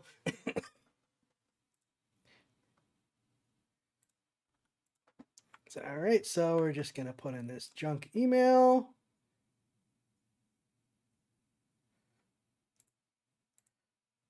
And we're gonna put in this junk password.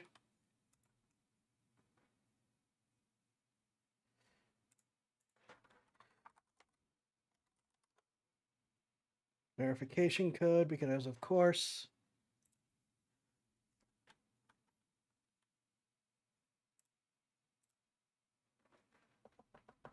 This is the fact that they didn't do this really should have been the first clue.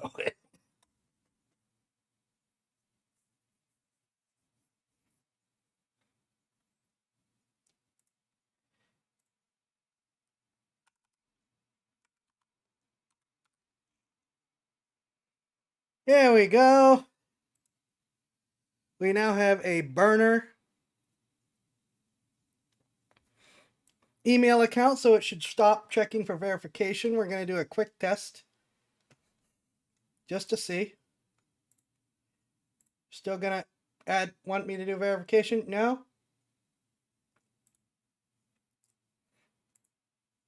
All right. When that ticks over to 8:45 down in the corner. Oh, there it goes.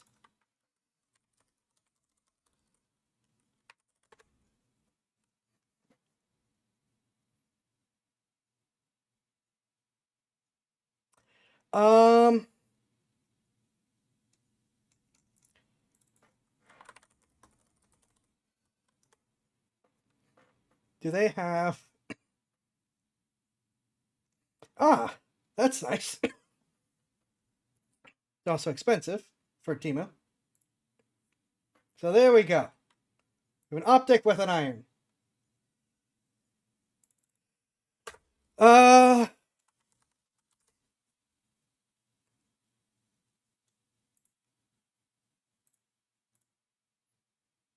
We now have a PEC 15. Ta-da!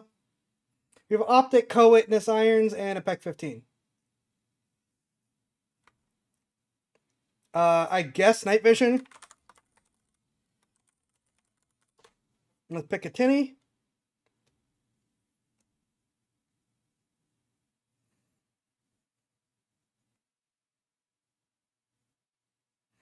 That's the cheapest on this, but it's also probably, that looks like it'll fall off.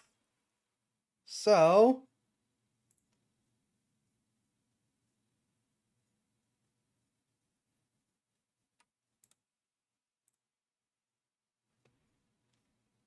ta-da! We now have night vision, optic, backup iron sights, PEC 15. Actually, you know what?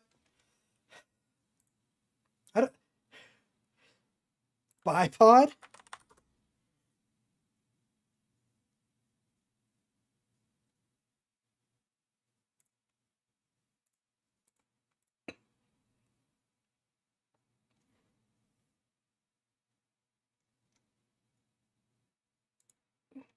I want to have another look at that night. Okay, it has irons. So you can actually do a trick, but you need a different... Not irons, it's Picatinny. You need a different sight for that.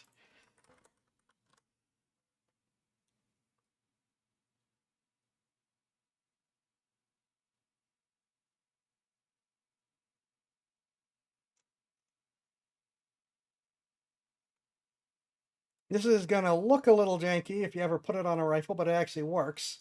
Because what that is an ACOG with built-in iron sights on top.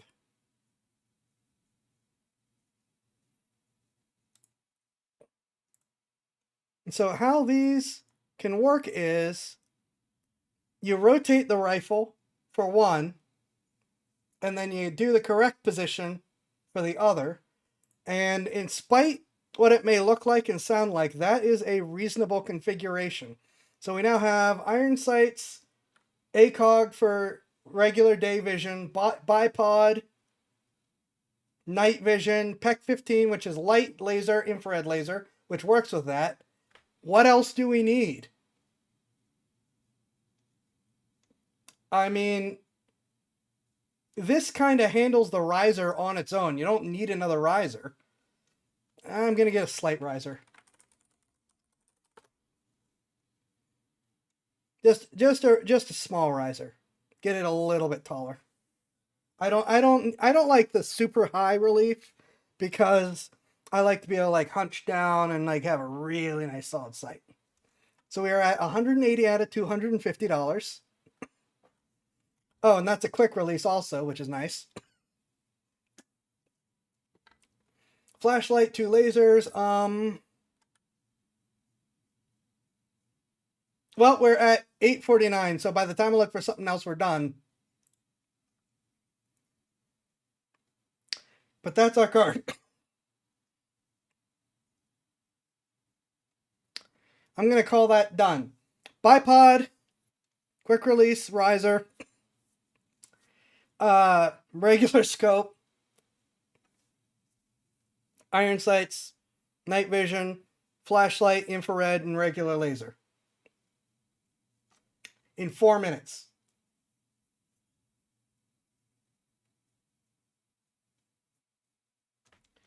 I just I should have gotten the bandolier, but it's probably going to be too late to get the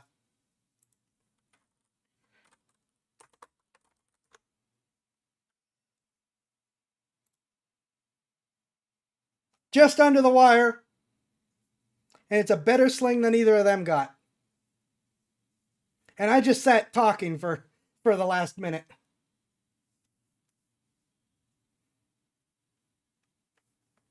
That's a sling with the actual QD mounts. 2 of them for the rifle. $186.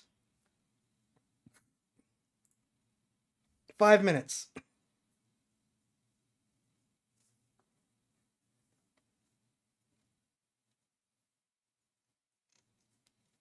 Ta-da!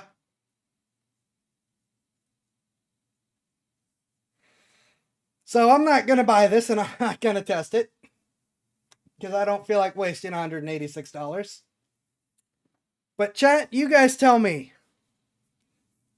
How does my setup compare to theirs?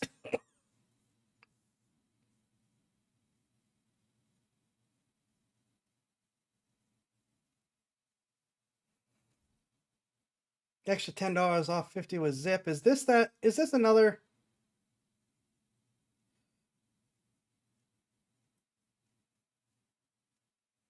Oh, this is another buy now, pay later thing, I think. Cool.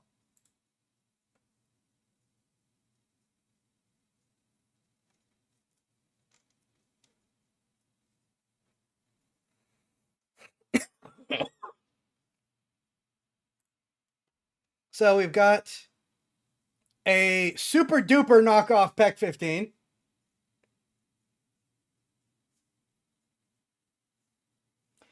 Oh wait, Serious Quest is so much better than I thought you were joking. That's fair. But yeah, super duper knockoff PEC 15 with light laser and infrared laser. I don't think it actually comes with the flashlight pictured there.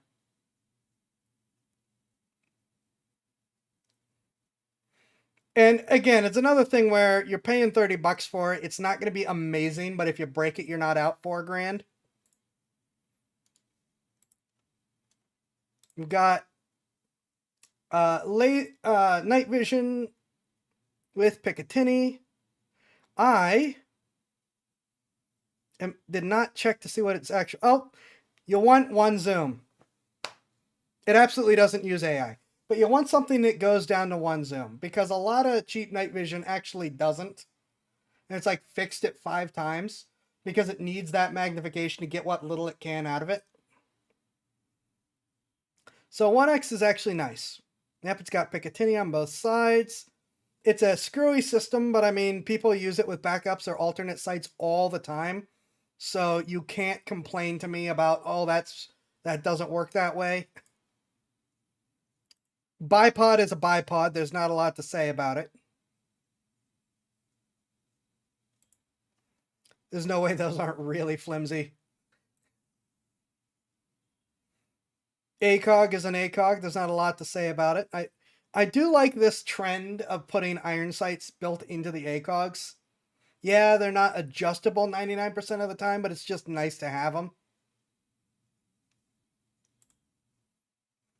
This is just a basic QD riser. It's there to get the scope a tiny bit higher and also so you can take it on and off whenever you need. And then, like I said, you got your standard issue sling and QD push button sling attachments, which neither of them apparently could think to get.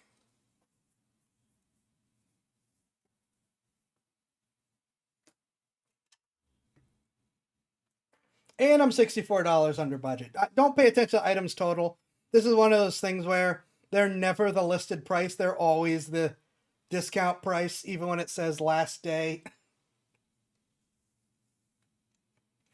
That's some interesting suggestions.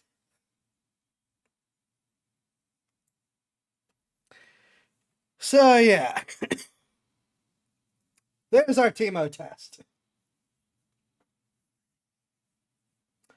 I just, like I said, it's just one of those things where, oh, here goes my tism. My tism's turn to shine. I actually commented on the video. In a video with $300 ARs and a ton of Temu gear, it's the operators that are the cheapest junk on the field.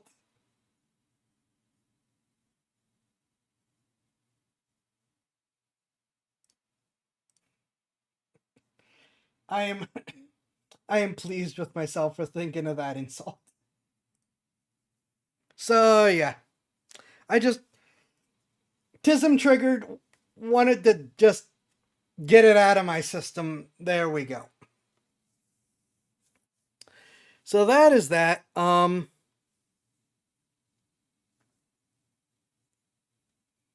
don't know, how'd you get here?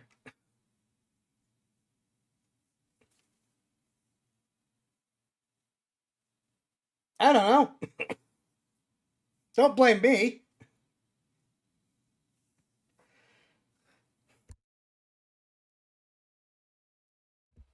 Okay. So with that said, where's the subscribe button? Thank you.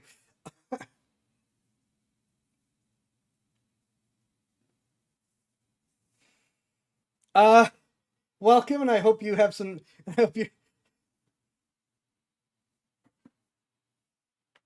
I would appreciate it if you did. We are about to take a short interstream break while I change over from just chatting to Hollow Knight. Now that I've spent the past 2 hours ranting about Dungeons and Dragons and people who shouldn't be allowed to have firearms.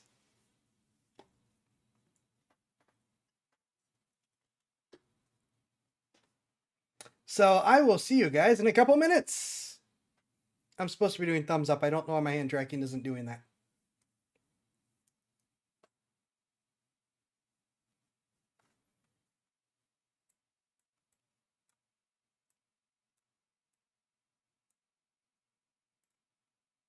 Where'd my background music go? Where'd my background music go? There it went.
All right, stand by. As usual, something's not wanting to cooperate, and I got to figure out what. This should not surprise veterans of this stream.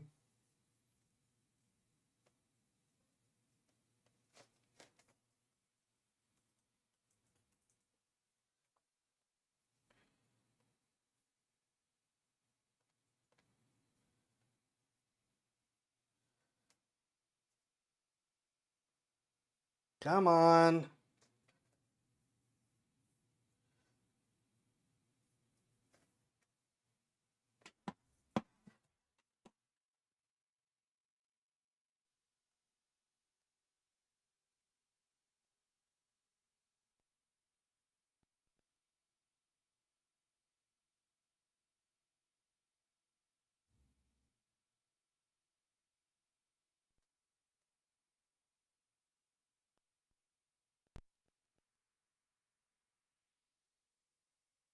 Screen capture, please.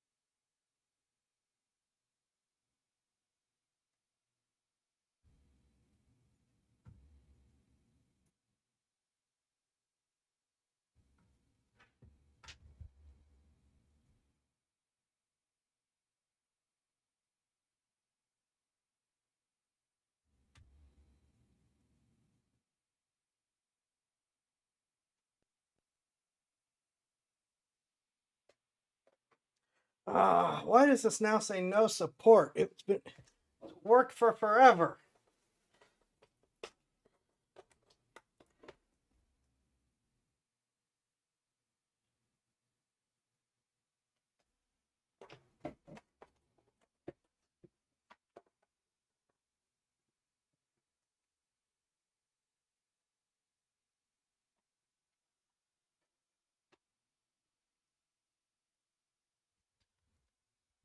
Well,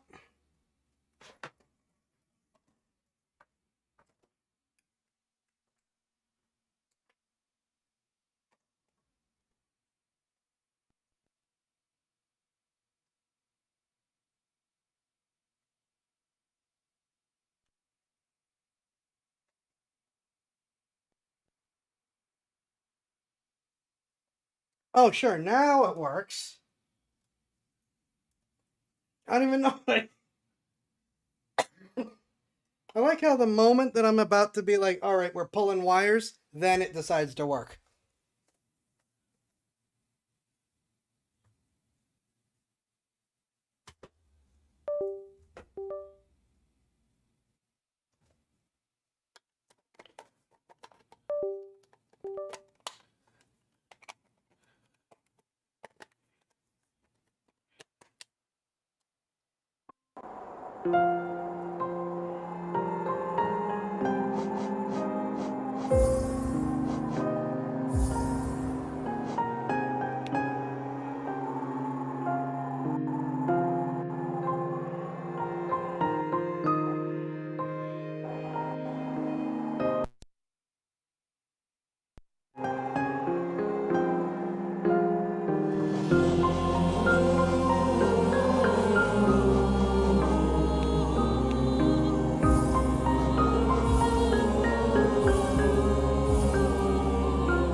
Stuff broke. What else is new? Oh, it actually fixed itself. Holy crap, it never fixes itself.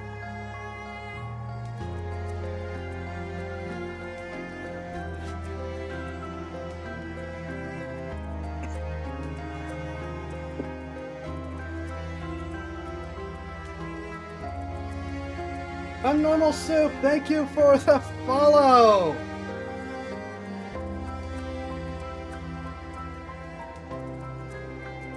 That is always appreciated. Angel of Vengeance, thank you for the follow.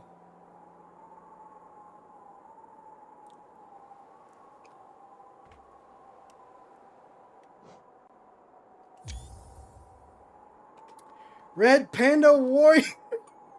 Sorry, asthma. Thank you for the follow. Red Panda Warrior, thank you for the follow.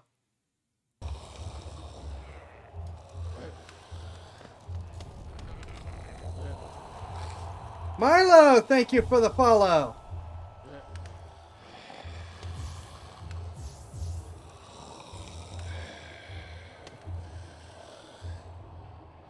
Getting another one of these little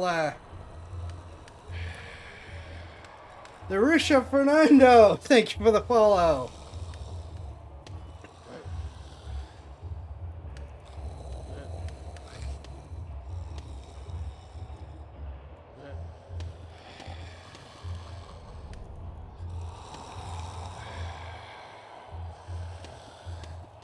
Welcome all. All right. We're gonna do level 1, then we're gonna do level 2. And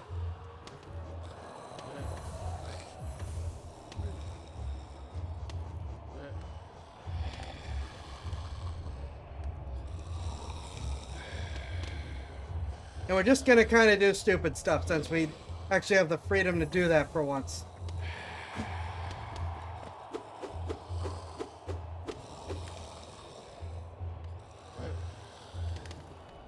And look who's here! How miserable to be stuck here instead of continuing my quest. I came to this kingdom to fulfill a promise, and that is what I will do.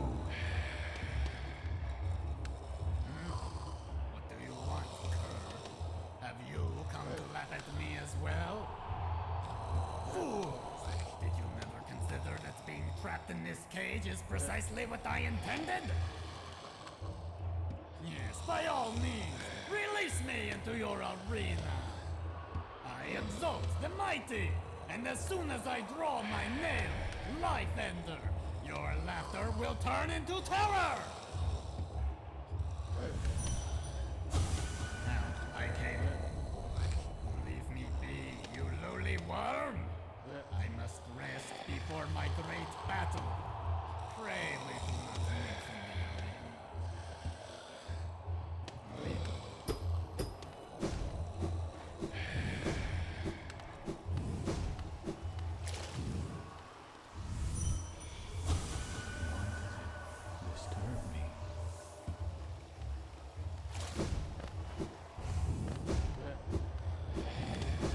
Alright, we're gonna do level 1 as a warm-up, then we're gonna do level 2, which should get us the Pale.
I'm off to a great start tonight.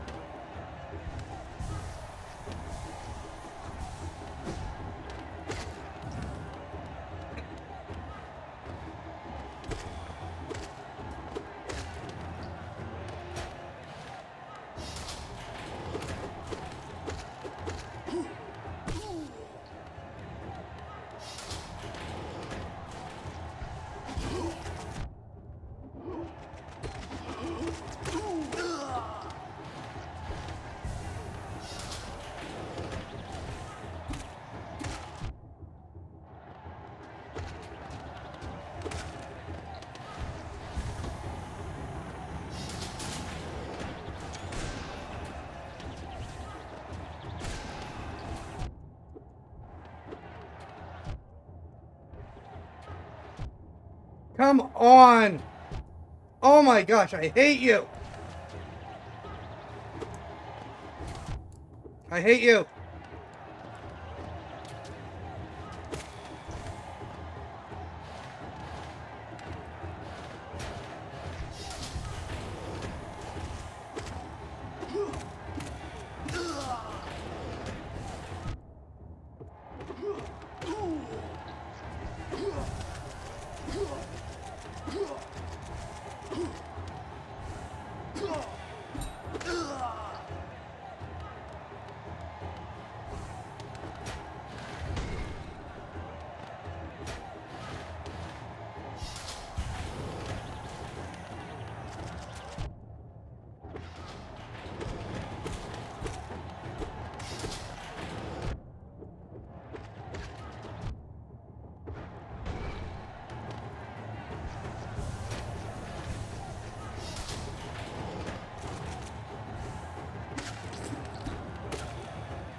Okay.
He does have a lot of HP.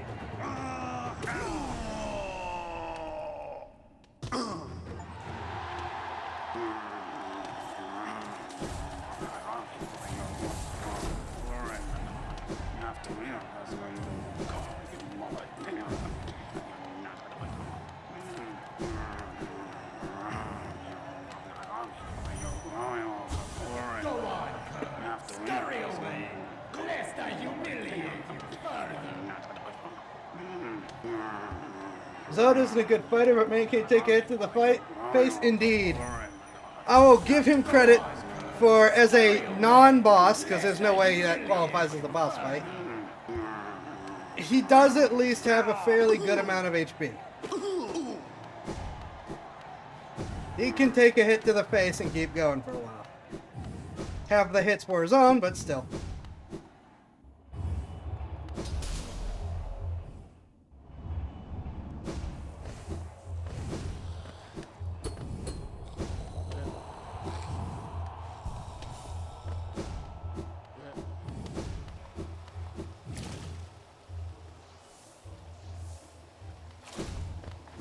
Alright, now Palor time, I think. I hope.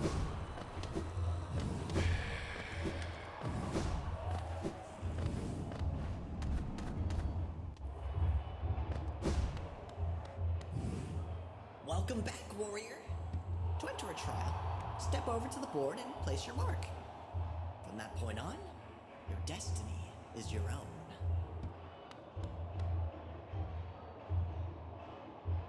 Trial of the Conqueror. Fight for Geo and a rare medal. Place a mark to begin the trial.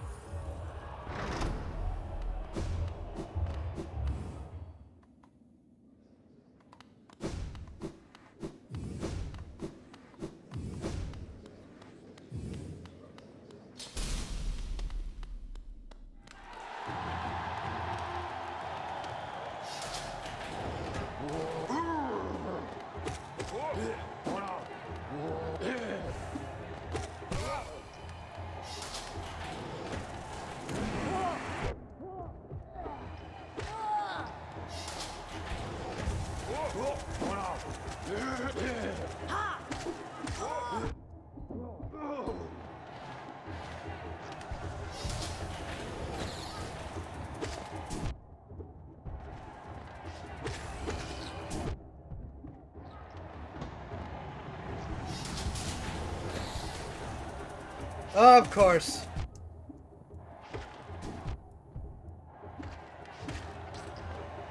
Uh-oh. That's mean.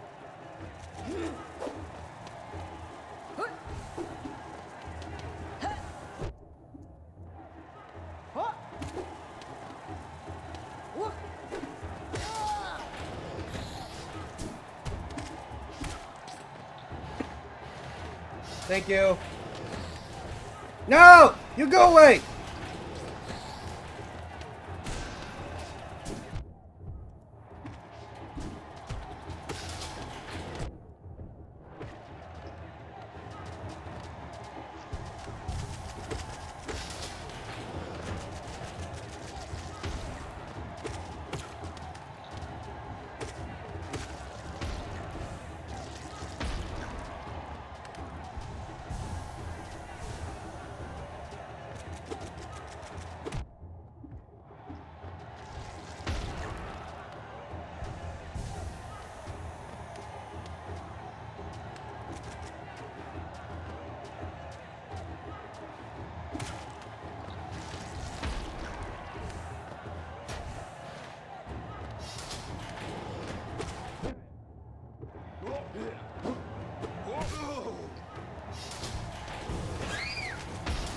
Ah!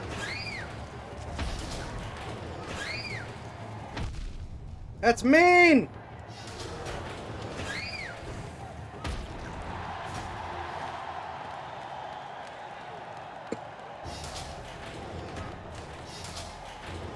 Oh, you guys suck.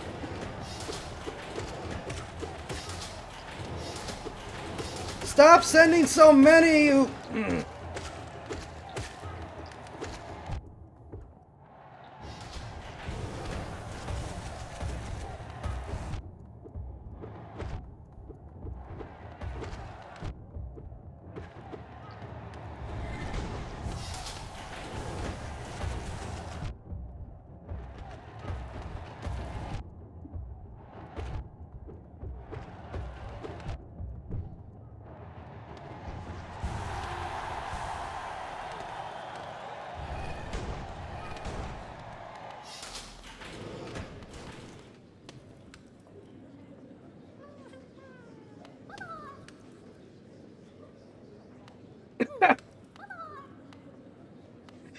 love how everyone got quiet.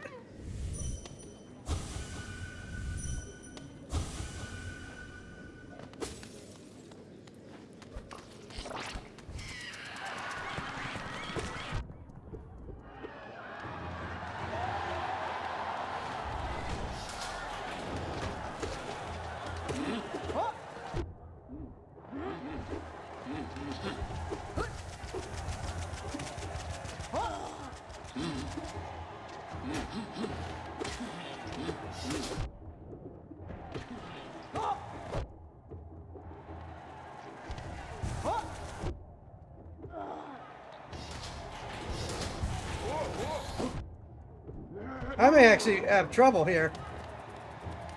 I let my HP get too low.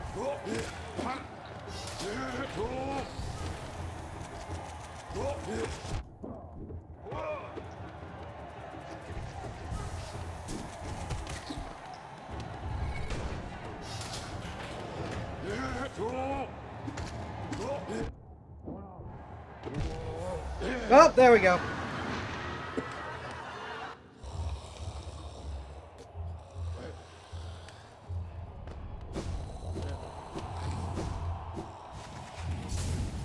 I gotta remember I can do that. You're not gonna attack me anymore?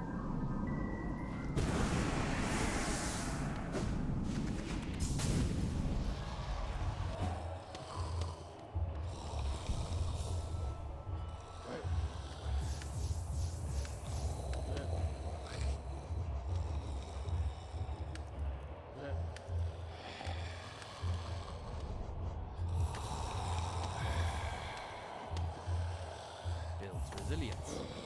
When recovering from damage, the bearer will remain invulnerable for longer. Makes it easier to escape from dangerous situations.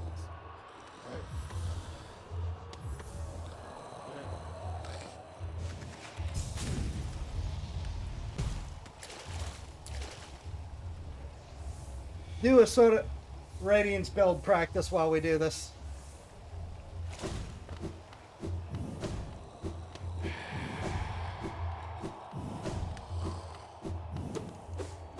Oh, I'm gonna hate that now that I'm used to more powerful and faster nail.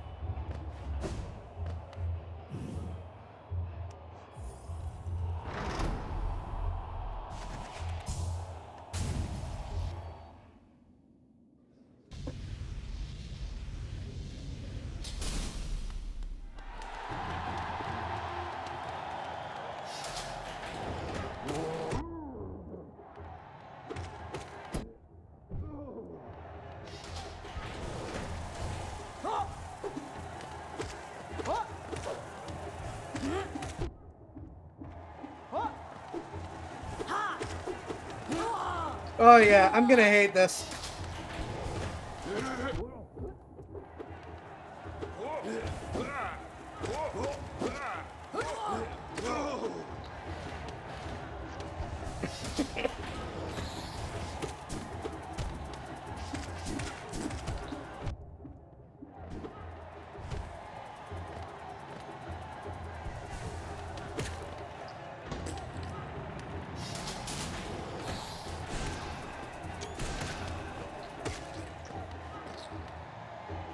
I'm going to need to leverage the soul.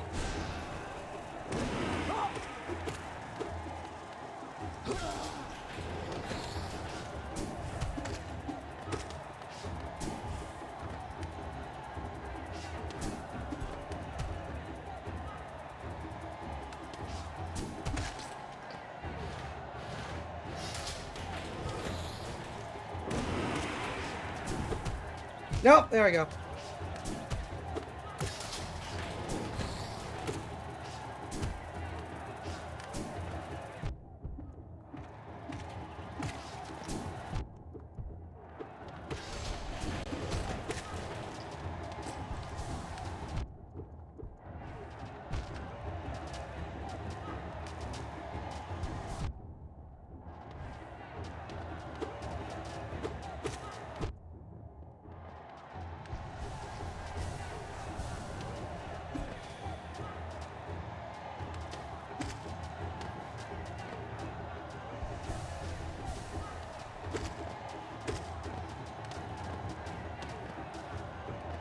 Yeah, I definitely missed the more powerful nail. Nope, screwed it up. Or maybe not. Maybe it was worth it.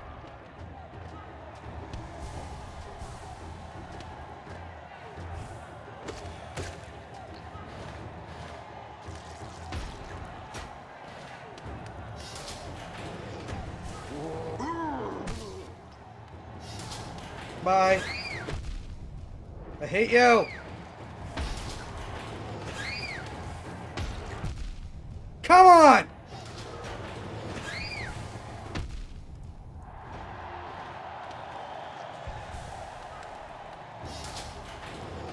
Oh no, I can't kill these guys as fast.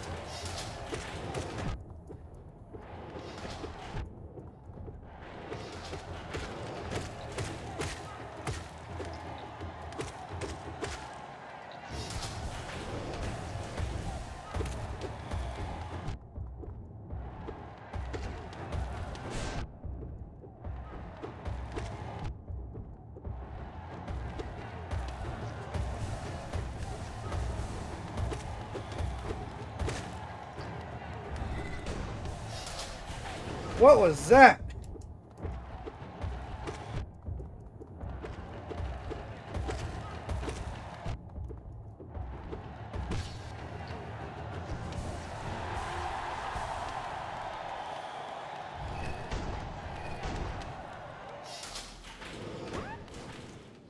Really? Well, I'm gonna take this opportunity to take a drink.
Oh, I gonna hate you.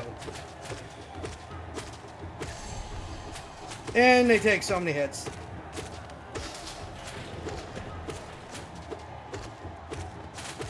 Saving grace, they don't aim.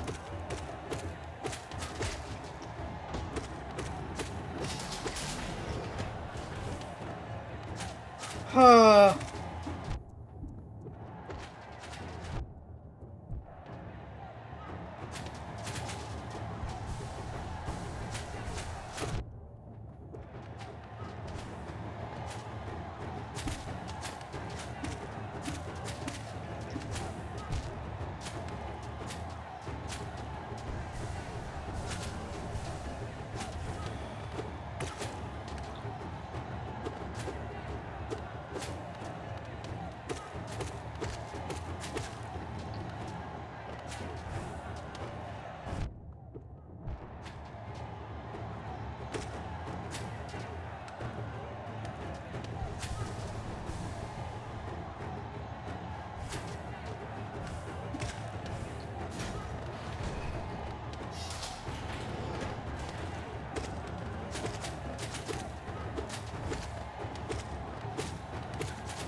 Oh my gosh.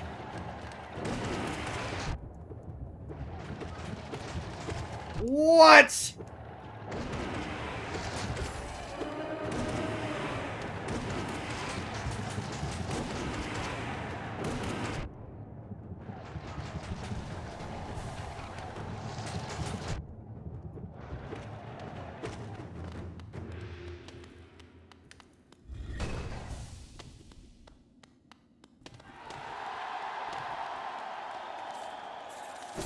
Money!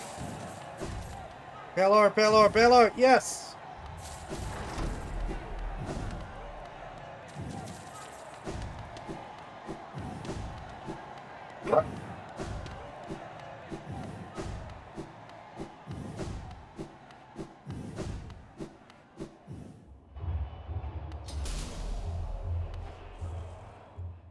Well, I mean, I already beat Zod. I would assume he wouldn't reappear again.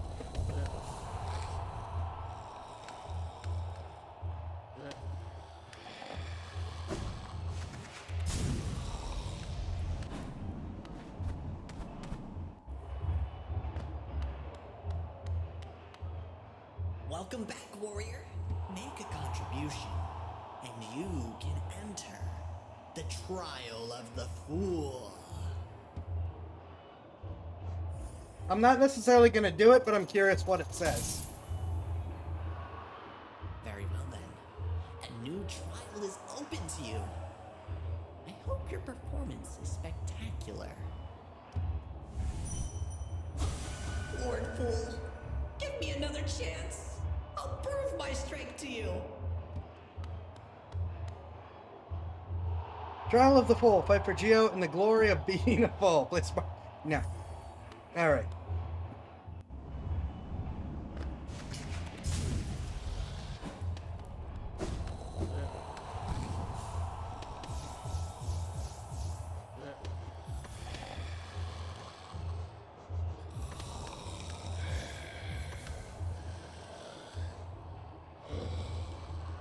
Okay, what else are we doing for this?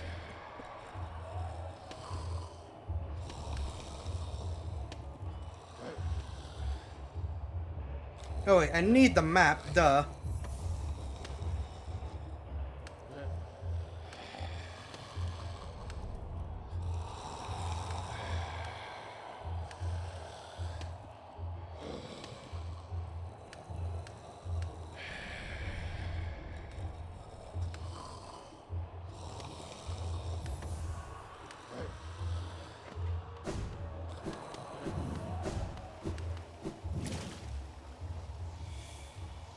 Whispers its location to the bearer whenever a map is open, allowing wanderers to pinpoint their current location. Alright, so where are we going for this? It's over here, right? It is... over here, right? Or at least there is one here that we can go check to see if it's there. Okay, so the easiest way to get there...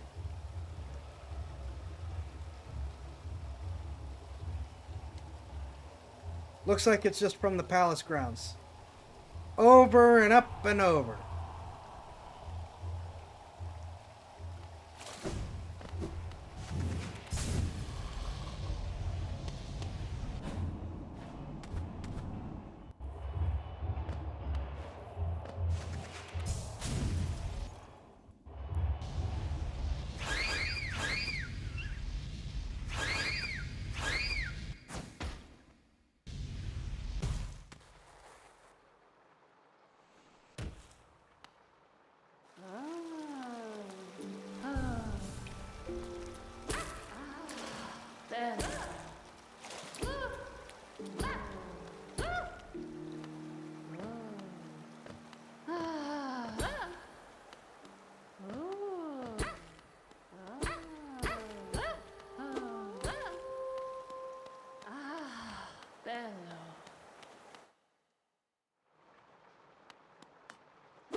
Oh, wait, that's not a stop over there, is it?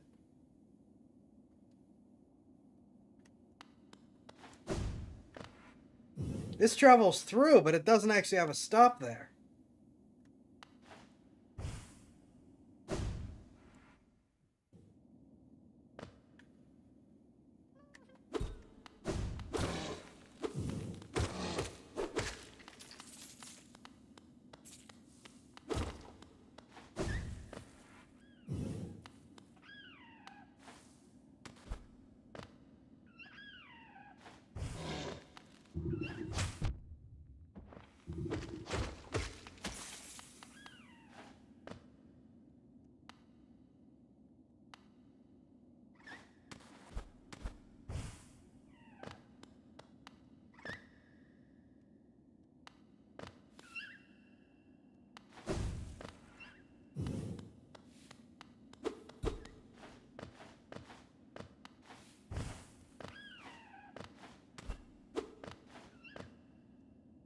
I have no idea what's noticing me.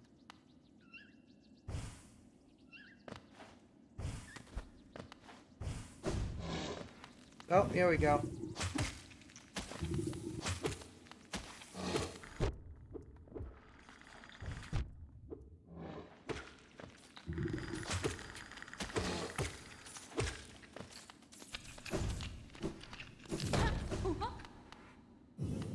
What the? Been a while. Hello. Wait, let me get this. I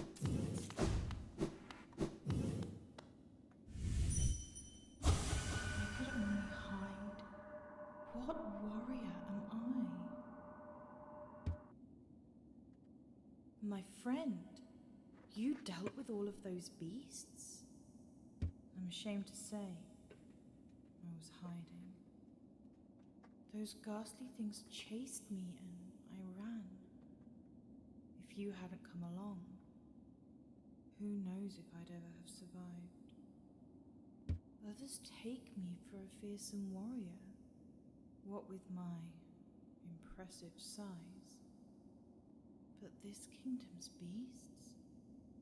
I wonder if I'm just no match for them.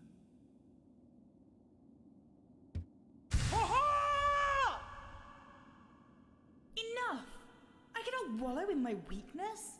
I must take strength from your example. Just go back to Dirtmouth and be their protector. You act so confident in battle. Do I? You show no fear before your foes. Do I? I'll try my best to do the same. Please don't. I look forward to our next contact, tiny savior. Then you'll meet a warrior with courage to match your own. I look forward. Such luck! This tiny one appears at just the right moment. And what masterful skill it shows. As a warrior, it sets powerful precedent. I'd do well to learn from its form. Such luck! As a warrior... My character has literally no facial features, and for those of you new to the channel, I will remind you, or not remind you, I'll let you know, and I'll remind the veterans here, I have two settings. Suicidal overconfidence and dirty cowardice. There is no in between.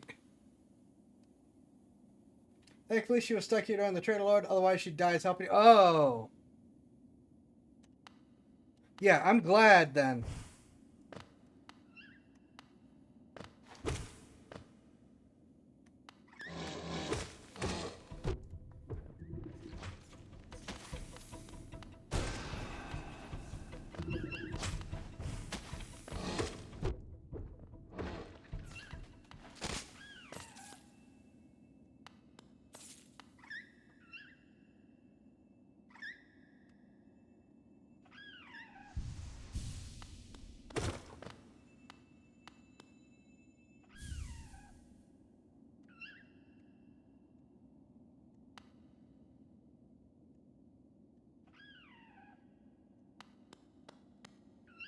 Yeah, is that it?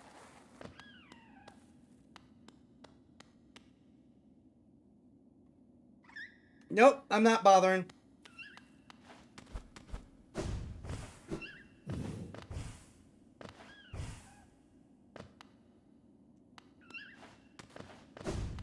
Nope. You scumbags can just stay there. I don't care. I'm out of here.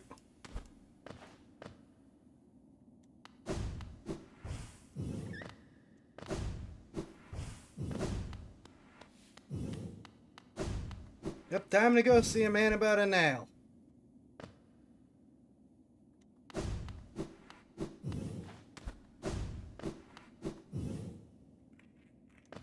That probably doesn't sound great depending on context.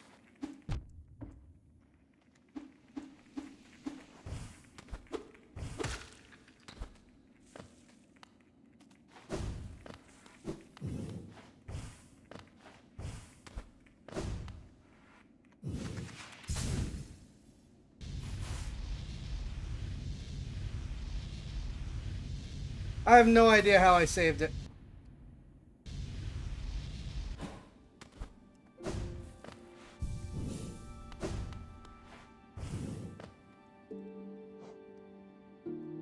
Shards of an ancient mask, worn to protect oneself from harm. Collect 2 more to strengthen.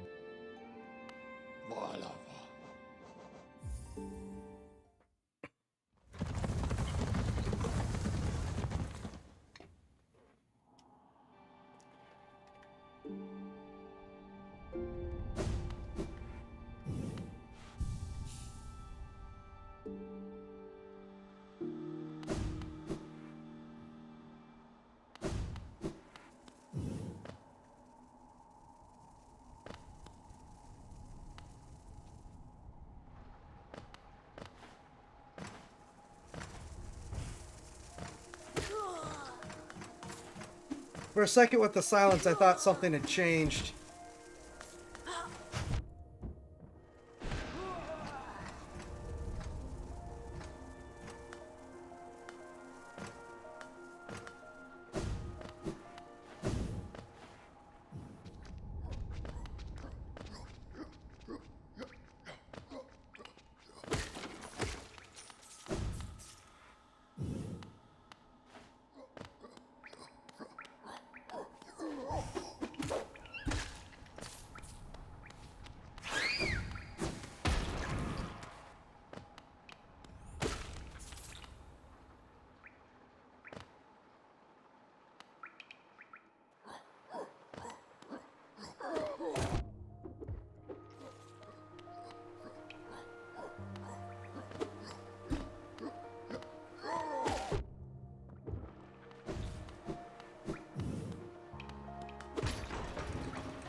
Oh, you've returned.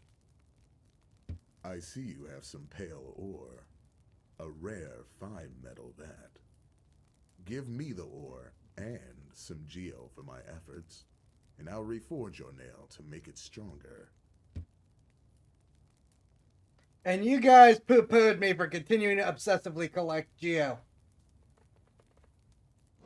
In his obsession to make the perfect weapon. As you wish. I'll get to work then.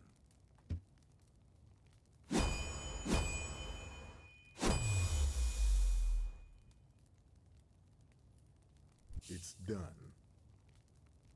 The reforging is done. Your nail is much stronger than it used to be. As strong as it could ever be. In only your weapon have I seen such potential. Finally, I behold the majesty of a pure nail. To think this moment has come upon me so soon. Soon. I must step outside a moment.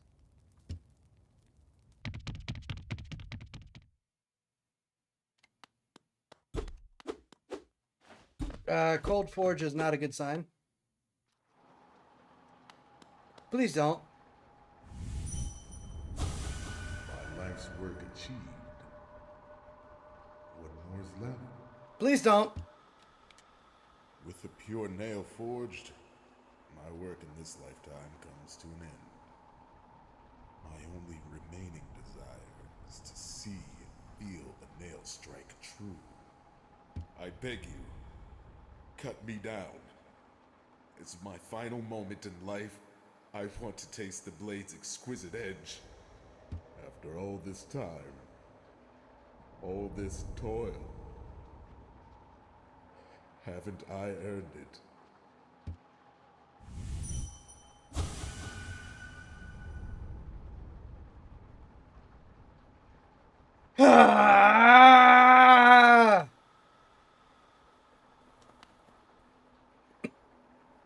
What happens?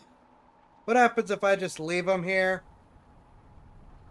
Can I just leave him here and he gets a happy ending?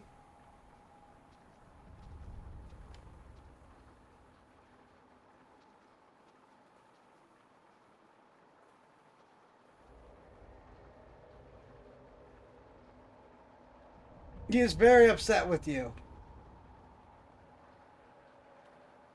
But, or maybe an or and.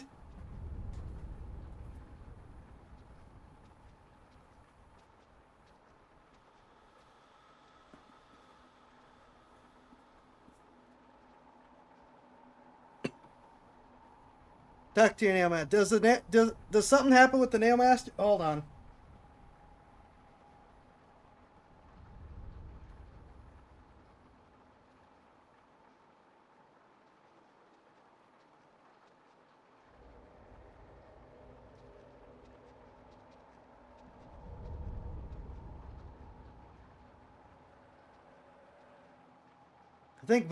I think we lost Valora.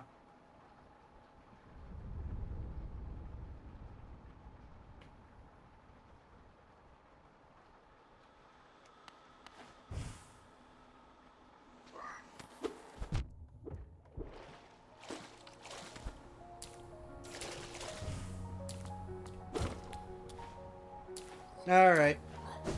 I guess we're doing more quest lines, so we're talking to the nail masters.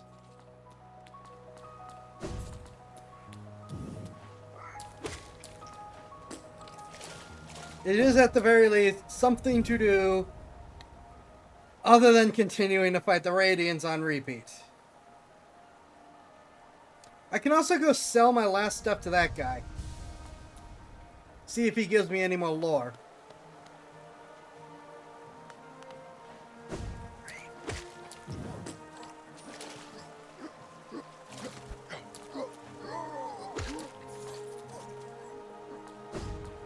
Oh yeah. I'm afraid that I've seen this before, so. The ultimate weapon of Hallownest. Crafted to perfection, this ancient nail reveals its true form. It does look very cool, but it's not a surprise to me, unfortunately.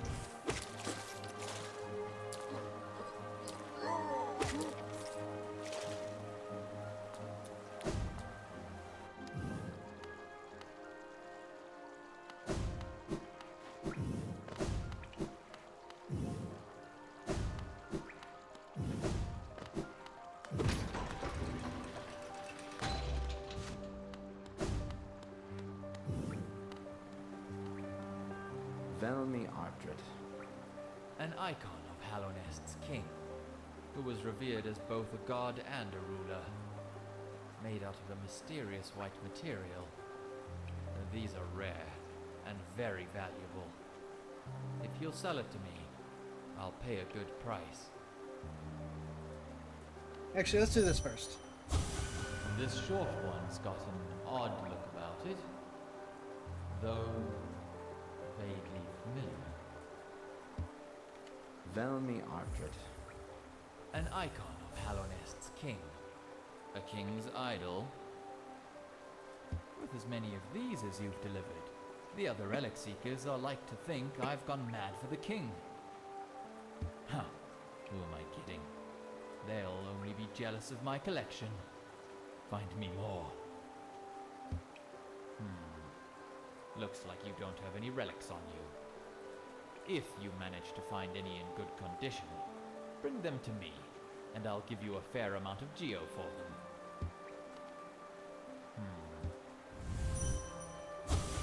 This should... Yeah, once he stopped being quite so grumpy, he was fun.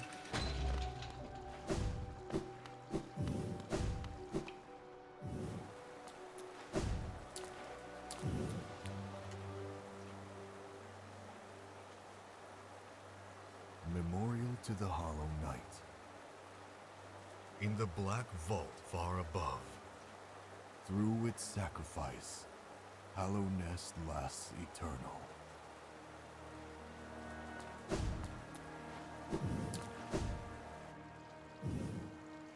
Alright, where are the Nailmasters? And is there an order that I should see them in?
Can I one-shot these guys now? If I hit them? Thank you!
Great Prince! So dark, so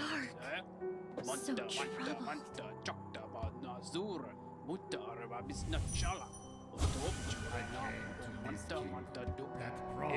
A promise of glory! Glory for us! I did not mean to skip through. I thought it was going to be more of the same. Never doubted I have achieved everything I desire.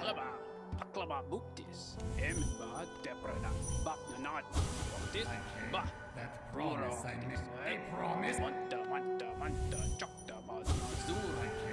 Can I get her? Promise. Heroic. Beautiful. But that's not the only danger I had to overcome in my quest for glory. You've noticed this trophy, haven't you? A keepsake from my final triumphant battle. Deep in the pit below. Yes, Life Ender claimed another victim, and the crowd erupted into ecstatic cheering. Cheering that was both loud and utterly sincere. For what do I owe my long string of triumphs and victories, you ask? As I said earlier, the key is in my personal philosophy. The 57 precepts of Zod. Particularly relevant here is the first precept. Always win your battles. As for the other 56 precepts, well,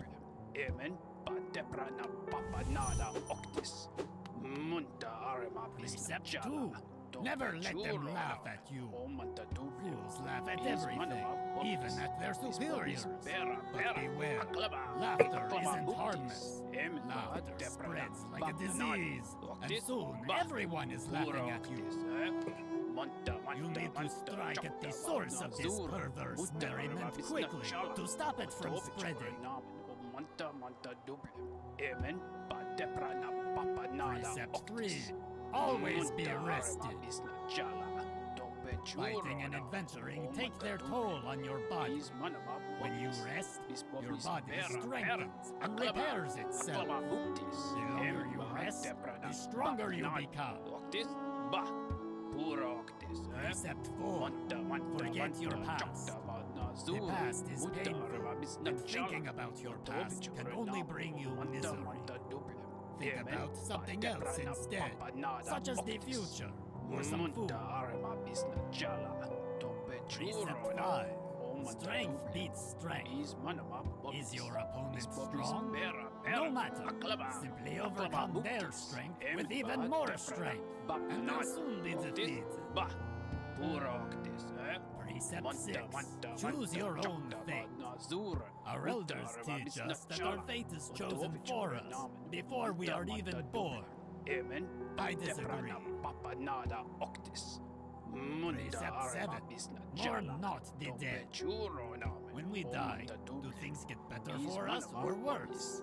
There's no way to tell, so we shouldn't bother mourning or celebrating for that matter. Precept 8. Travel alone. You can rely on nobody, and nobody will always be loyal. Therefore, nobody should be your constant companion. Precept 9. Keep your home tidy. Your home is where you keep your most prized possession, yourself. Therefore, you should make an effort to keep it nice and clean. I hate to say it, but a couple of these are actually pretty good. Precept 10. Keep your weapon sharp. I make sure that my weapon, Life Ender, is kept well sharpened at all times. This makes it much easier to cut things. Precept 11. Mothers will always betray you. And then you get this stuff. This precept explains itself. Precept 12. Keep your cloak dry. If your cloak gets wet, dry it as soon as you can. Wearing wet cloaks is unpleasant and can lead to illness. Precept 13. Never be afraid. Fear can only hold you back. Facing your fears can be a tremendous effort. Therefore, you should just not be afraid in the first place. Precept 14. Respect your superiors. If someone is your superior in strength or intellect, or both, you need to show them your respect. Don't ignore them or laugh at them. Precept 15. One foe, one blow. You should only use a single blow to defeat an enemy. Any more is a waste. Also, by counting your blows as you fight, you'll know how many foes you've defeated. Yes, Vote says ignoring me. Precept 16. Don't hesitate. Once you've made a decision, carry it out, and don't look back.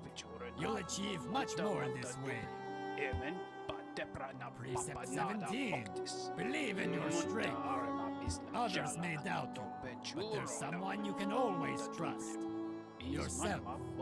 Make sure to believe in your own strength, and you will never falter. A piece of this is also to try to give me a little bit of a break. Precept 18. Seek truth in the darkness. This precept also explains itself. Precept 19. If you try, succeed.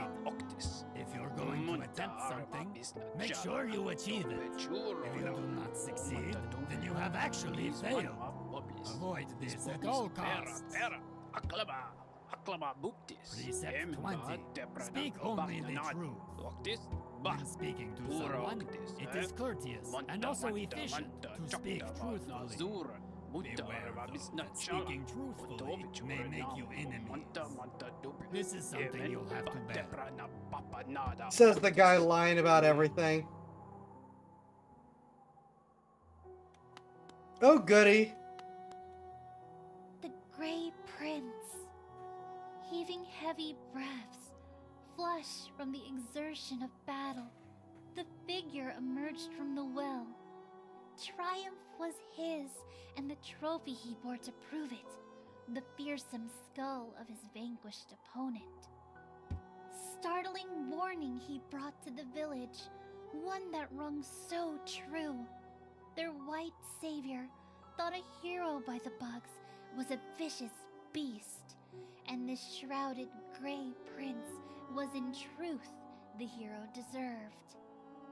With honor and humility, he recounted his quest below, his epic journey of one purpose, to find her, to protect her, his Grey Maiden, his partner in darkness.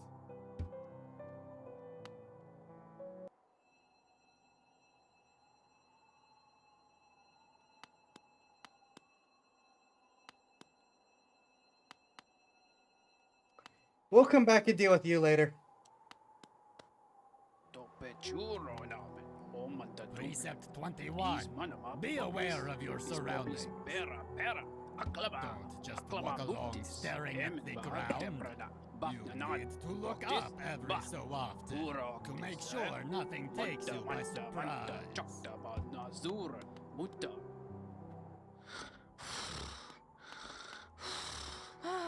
Bapanada. More supplies? I've already bought so much. Unfortunately for now, you've cleaned us out of anything worth selling. Cornfur will no doubt be pleased, though I do wonder what he plans to spend all that geo on. Are you enjoying yourself down in the ruins? At times, my husband...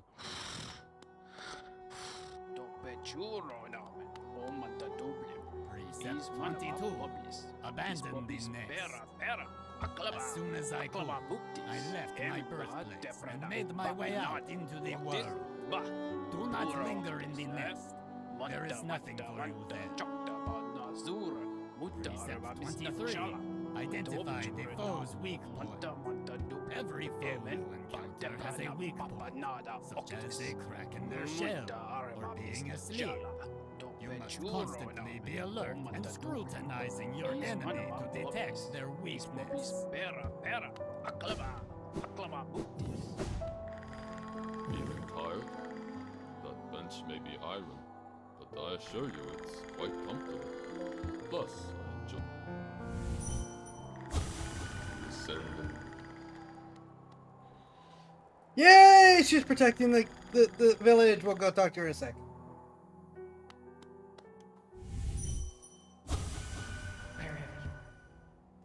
your travels, Snail Master.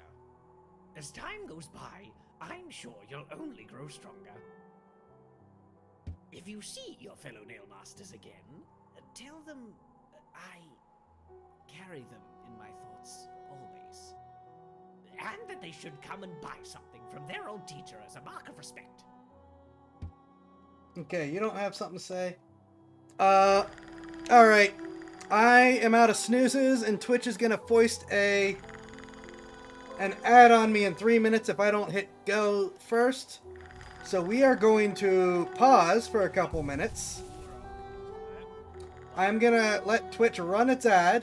I will be right back. Now leave you with her snoring and Dirtmouth's sounds for the song for a couple minutes. Be right back.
I return.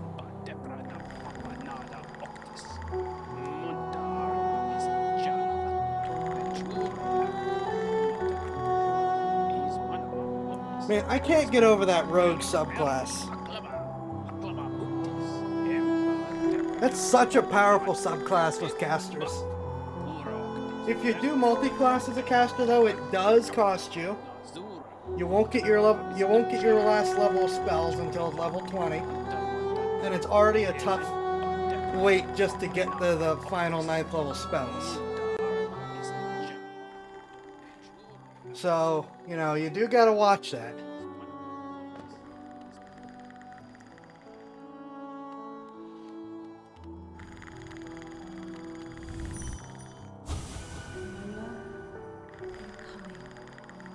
More challenging foes are out there. Somewhere. But none in this ruin can take me to you.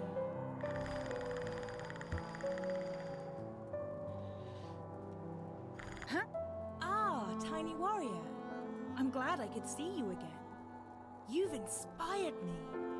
I'm about to head off in search of other places and other foes. No, stay here, protect people. This quiet town's the perfect stop before I scale the cliffs and head out onto the plains. Huh? I'll be off soon. It's a dangerous thing to trek the desolate sands beyond the kingdom. I'll need all my strength to survive them. First, though, a good rest is in order. Huh? I'll be off first.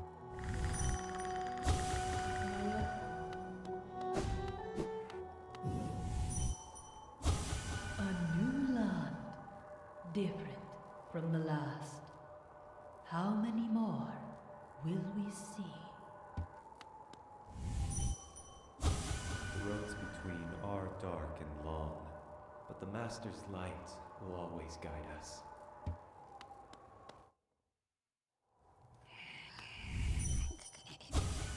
The most exquisite things I've ever experienced. I'll take them with me. Precious, precious memories of you. Precious tastes and smells. That's enough! Enough! I'm feeling very happy now.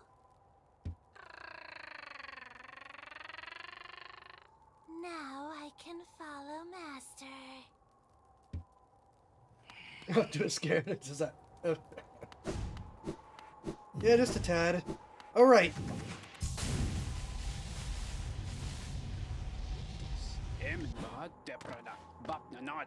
Precept 24. Strike the foe's weak point. Once you have identified your foe's weak point, as per the previous precept, strike it. This will instantly destroy them. Precept 25. Protect your own weak point. Be aware that your foe will try to identify your weak point. So you must protect it. The best protection?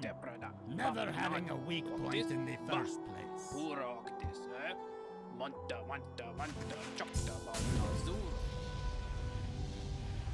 She is a bit concerning, yes.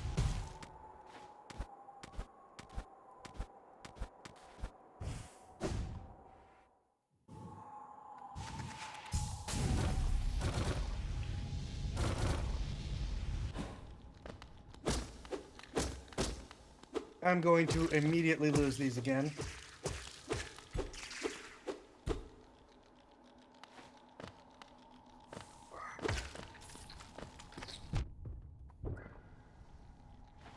As I said. As I said.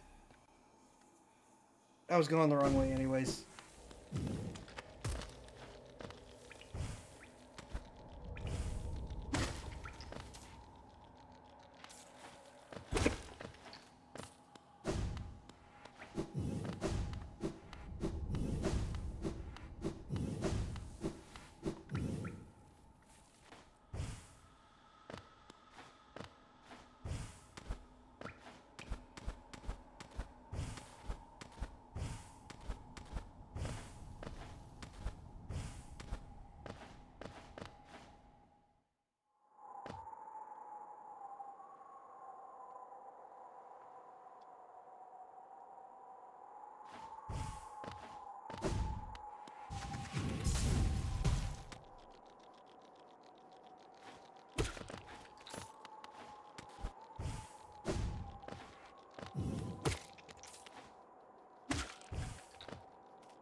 I'm not gonna be able to get up there, am I?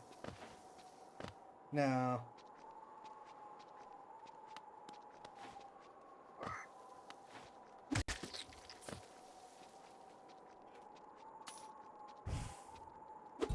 Oh, come on.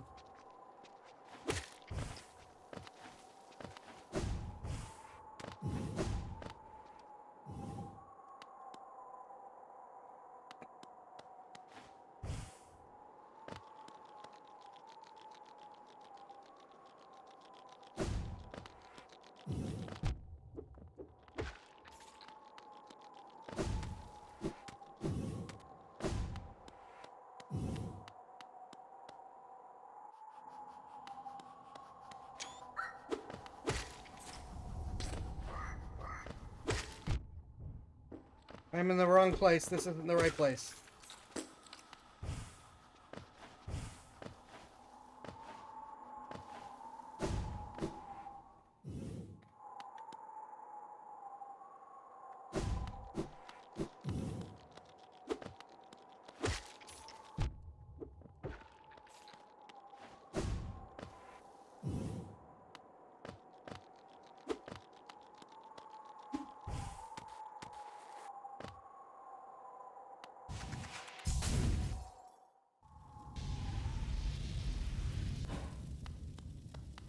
Oh, wait, that's the end of that quest. No. Wait, where am I going?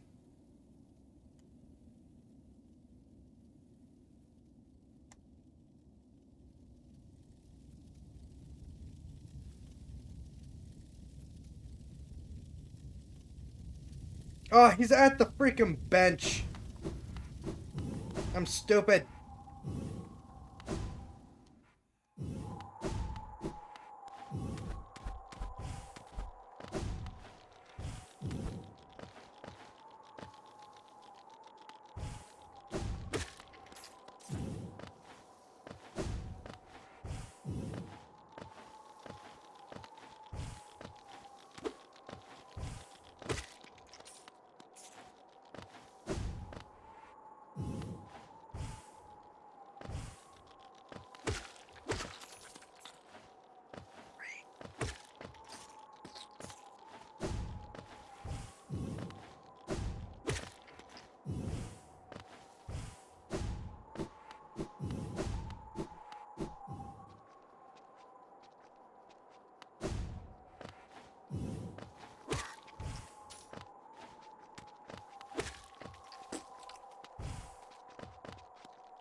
No! Ah.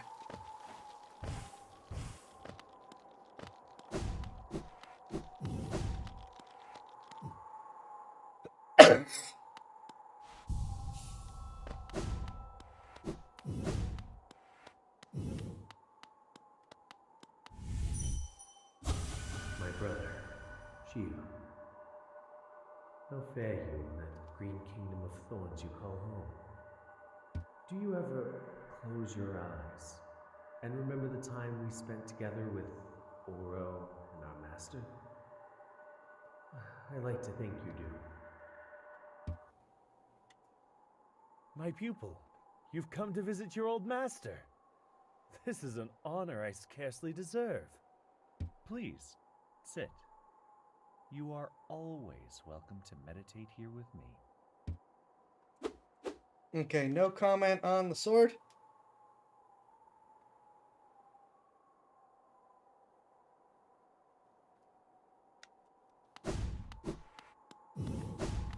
Alright, let's go find the other ones.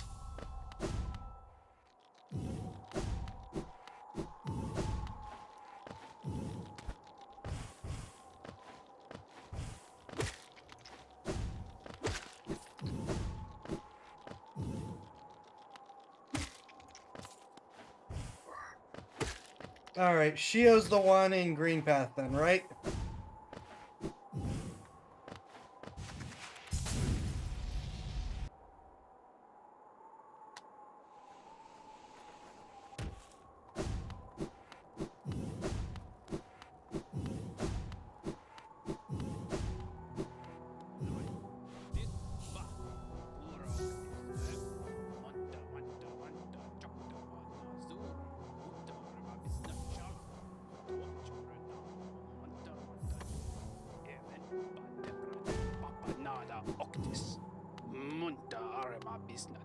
Precept 26.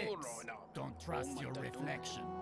When peering at certain shining surfaces, you may see a copy of your own face. The face will mimic your movements and seem similar to your own. But I don't think it can be trusted. Precept 27. Eat as much as you can. When having a meal, eat as much as you possibly can. This gives you extra energy and means you can eat less frequently. Precept 28. Don't peer into the darkness. If you peer into the darkness and can't see anything for too long, your mind will start to linger over old memories. Memories are to be avoided, as per Precept 4. Precept 29. Develop your sense of direction. It's easy to get lost when traveling through winding, twisting caverns. Having a good sense of direction is like having a magical map inside your head. Very useful. Precept 30. Never accept a promise. Spurn the promises of others, as they are always broken. Promises of love or betrothal are to be avoided especially.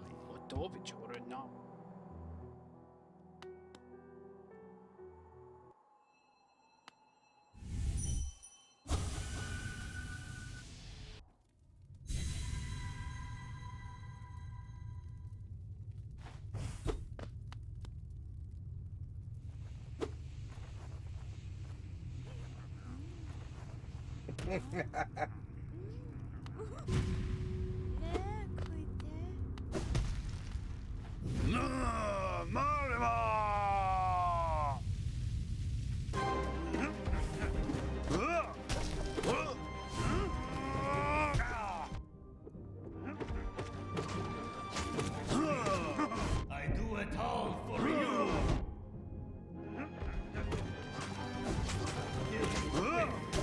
I must tend to my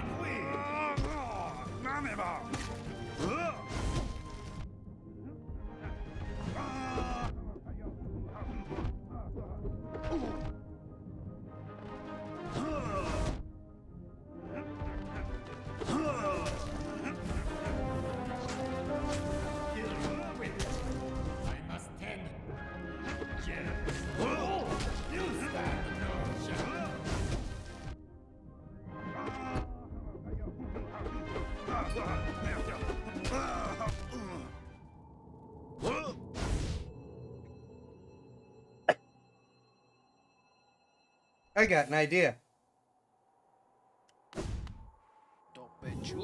But first, Precept 31. Disease lives inside of dirt. You'll get sick if you spend too much time in filthy places. If you are staying in someone else's home, demand the highest level of cleanliness from your host. Precept 32. Names have power. Names have power, and so to name something is to grant it power. I myself named my nail Life Ender. Do not steal the name I came up with. Invent your own. Precept 33. Show the enemy no respect. Being gallant to your enemies is no virtue. If someone opposes you, they don't deserve respect or kindness or mercy.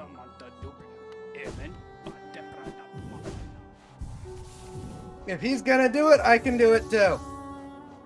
And I can do it better.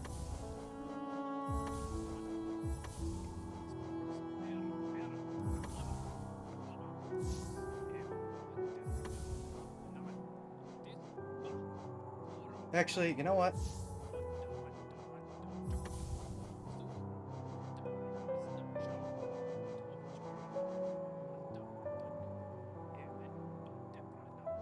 There we go.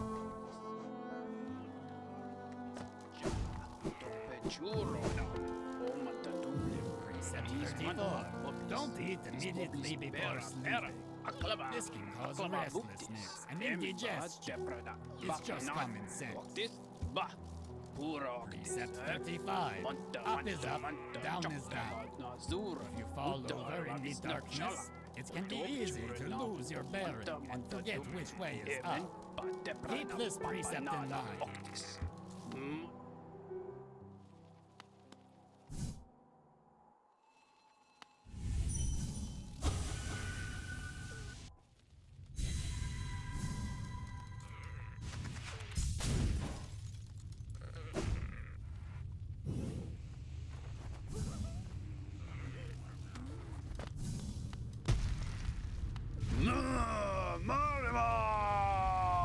If he can use drones, I can use drones.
You stand no chance.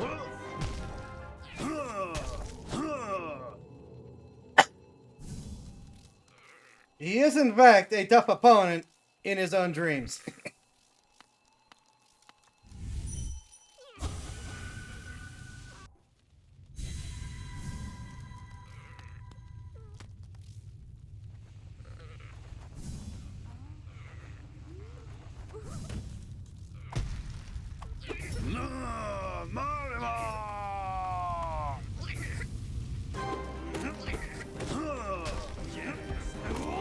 You stand.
Okay, I thought I had lost my last HP. Oh, there it is.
I'm sitting here hammering the freaking dodge.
Does that statue look like it's in worse shape now?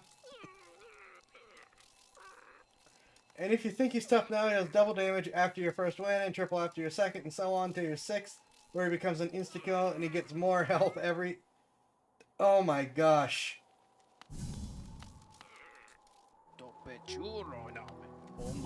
Precept 36. Eggshells are brittle. Look at her face! Once again, this precept explains itself. Precept 37. Borrow, but do not lend. If you lend something and are repaid, you gain nothing. If you borrow but do not repay, you gain everything. Including tax collectors. 38. Beware the mysterious force. A mysterious force bears down on us from above, pushing us downward. If you spend too long in the air, the force will crush you against the ground and destroy you. Beware. Precept 39. Eat quickly and drink slowly. Your body is a delicate thing, and you must fuel it with great deliberation. Food must go in as fast as possible, but fluids at a slower rate. Precept 40. Obey no law but your own. Laws written by others may inconvenience you or be a burden. Let your own desires be the only law. Precept 41. Learn to detect lies. When others speak, they usually lie. Scrutinize and question them relentlessly until they reveal their deceit. Precept 42. Spend geo when you have it. Some will cling on to their geo, even taking it into the dirt with them when they die. It is better to spend it when you can, so you can enjoy various things in life. Great Prince, your words,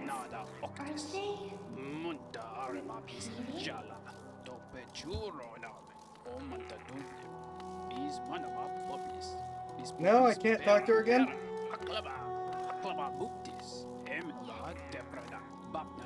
Precept 43. Never forgive. If someone asks forgiveness of you, for instance, a brother of yours, always deny it. That brother, or whoever it is, doesn't deserve such a thing.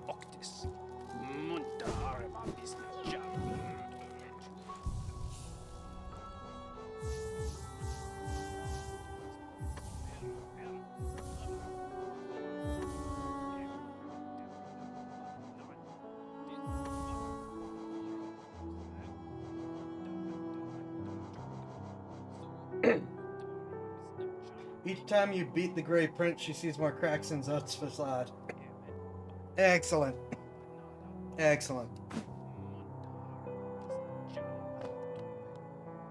Feeling tired?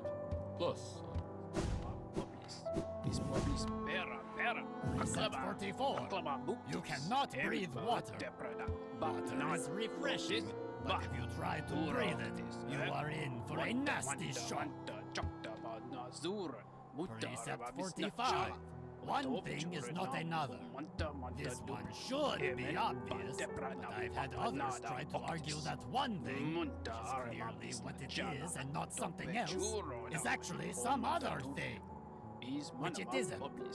Stay on your guard. Precept 46. The world is smaller than you think. When young, you tend to think that the world is vast, huge, gigantic. It's only natural. Unfortunately, it's actually quite a lot smaller than that. I can say this now having traveled everywhere in the land. Precept 47.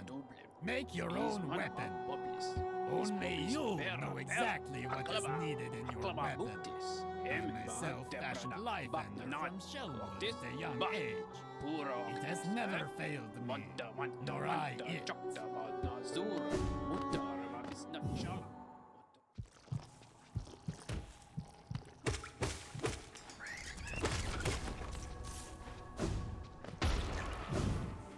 You are still 2 hits.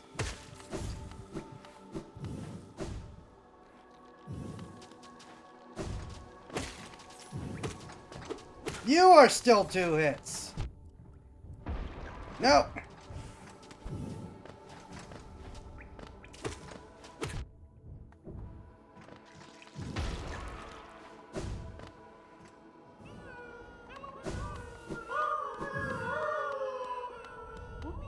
No?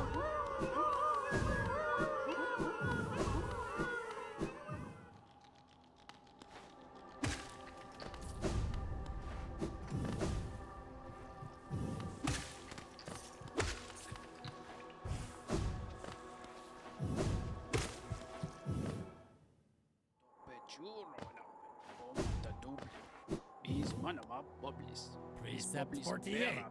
Be careful with fire. Fire is a type of hot spirit that dances about recklessly. It can warm you, provide light, but it will also singe your shell if it gets too close. Precept 49. Statues are meaningless. Do not honor them. No one has ever made a statue of you or I, so why should we pay them any attention?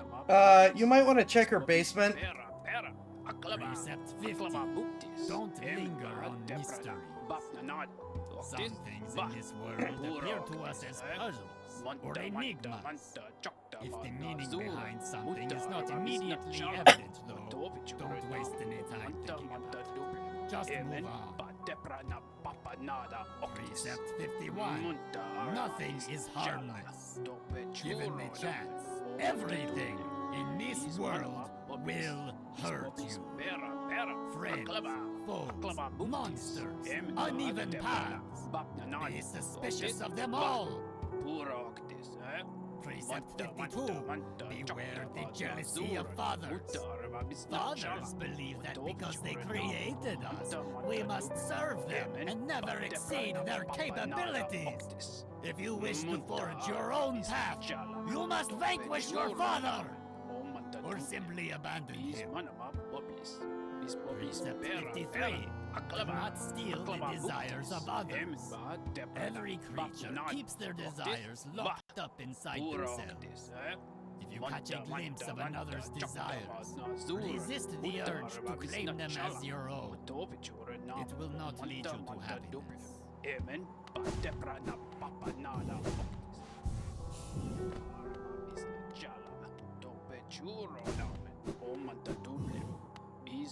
Precept 54. If you lock something away, keep the key. Nothing should be locked away forever, so hold on to your keys. You will eventually return and unlock everything you hid away. That is an oddly profound statement. Precept 55. Bow to no one. There are those in this world who would impose their will on others. They claim ownership of your food, your land, your body, and even your thoughts. They have done nothing to earn these things. Never bow to them, and make sure to disobey their commands. Precept 56. Do not dream. Dreams are dangerous things. Strange ideas, not your own, can worm their way into your mind. But if you resist those ideas, sickness will rack your body. Best not to dream at all, like me.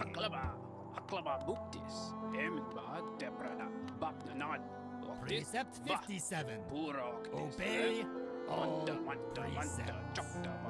Most importantly, you must commit all of these precepts to memory and obey them all unfailingly, including this one. Have you truly listened to everything I've said?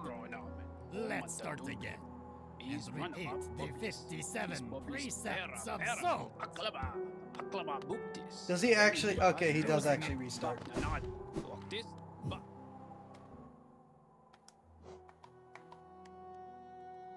A small scuttling seed filled with lifeblood, which can be extracted and consumed for its healthful properties. The bright liquid inside of these little fellows is delicious, and drinking it will make you feel stronger. Your achievement for actually listening. Well, I did, and where am I going? I don't see the marker. To try and drink some.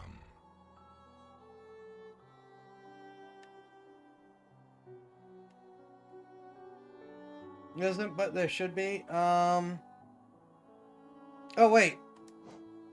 Is this it? Is this where I'm going?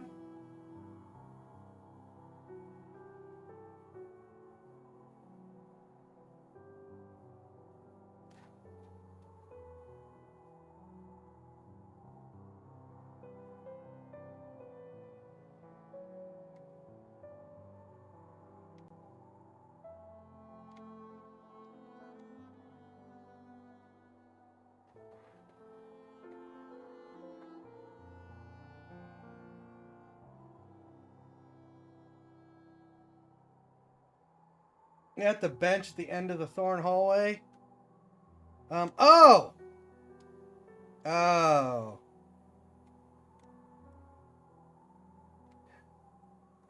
Goody. What is that? Queen Station?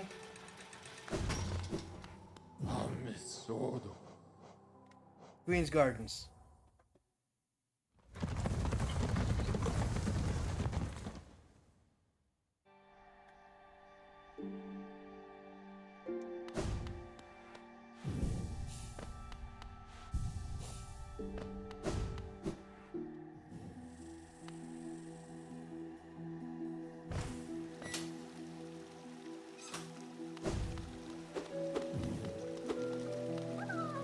Are you kidding me?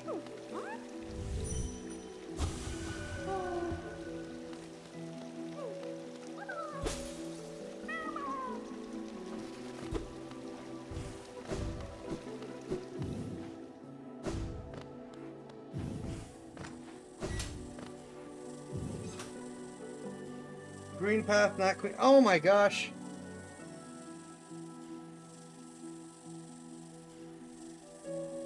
So I'm not going here?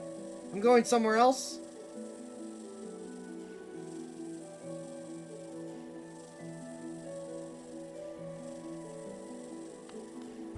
Yeah. I haven't completed the grubs, but I have gotten the pale ore.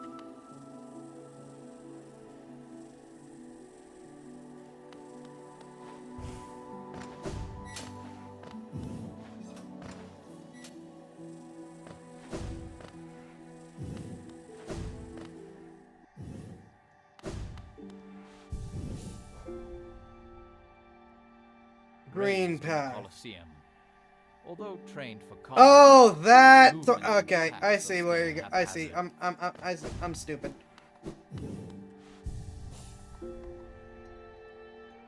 Larger cousin of the Orbital. Pairs with a mate for life and I will forget never what leave name that station is. Oh, it just Green Path Station. Cool.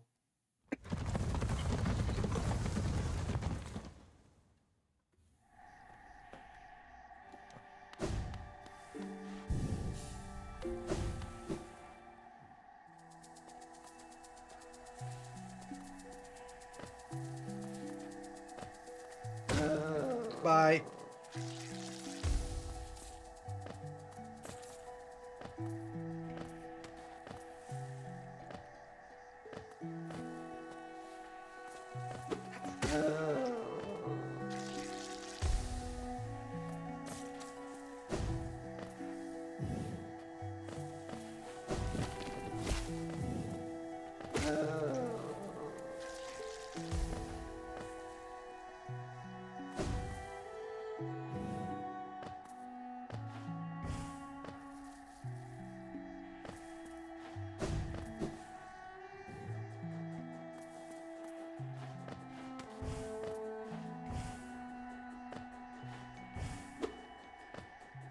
Are you kidding me?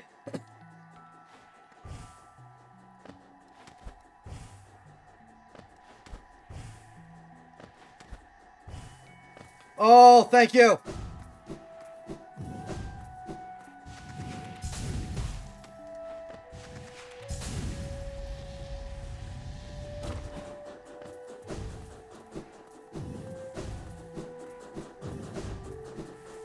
I knew there were thorns at the end of this.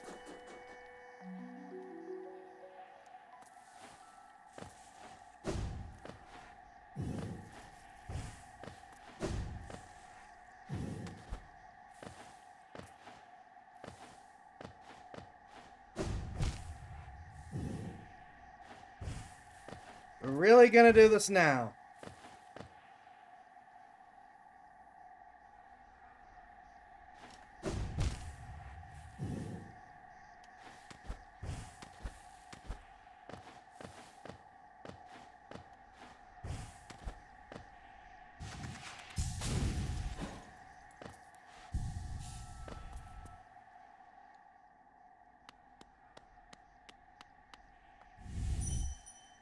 You're kidding me. What drove you to hide away deep down in the very edge of that ash-swept grave? Was it pride? Or fear? Or shame? Perhaps you should lay down your nail if it haunts you so. and find a new calling that eases your soul. An age spent toiling alone. This is much nicer. Oh, look who's joined us. We have quite a merry crowd now, don't we? This fellow came wandering into my hut, quite distraught, and on his own quest for a new calling in life. We talked and found a common love for creating and building and honing a craft. So, now we make art together. It's good to have company. I hadn't realized how lonely I was. It's like being with my brothers again. Stay with us if you like. That charm. Only the great nail sage could have given that to you. Seeing how strong you've become, it almost makes me want to take up my nail once more. But no, I should stay on my current path and keep working at my art. If the great nail sage ever comes by, I want to show him how far I've come. I have spare brushes and plenty of paint. Once you tire of the nail, feel free to join me in my art. I have spare brush. Oh, hello, traveler. How strange that we should meet again in a world as vast as this. I must thank you for not killing me when I asked you to. I was irritated at first, but I had some time to think up there, and I soon saw the wisdom in your decision. The world is made of more than metal and weapons. I set out exploring, and soon found my way here. Shio is a master of many arts, and has promised to teach me what he can. I think I'll be quite happy here. Allow the Nailsmith to find a new calling. Happy couple. I'm afraid I can't speak at length. If I move too much, Shio's masterwork will be ruined, and I'd hate to see him upset.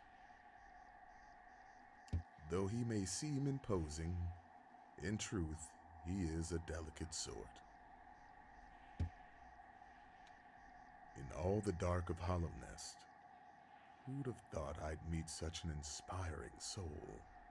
In all...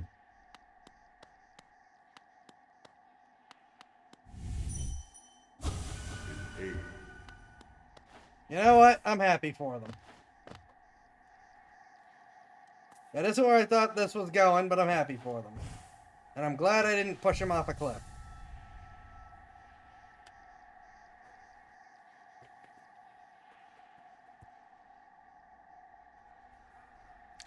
So I've managed to not fight the Radiants tonight. Which I call a win. I've completed a couple side quests. You're right. I did think the first win on Zote was a, was an achievement, so give me a sec. I want to actually look. I'm just going to look this up.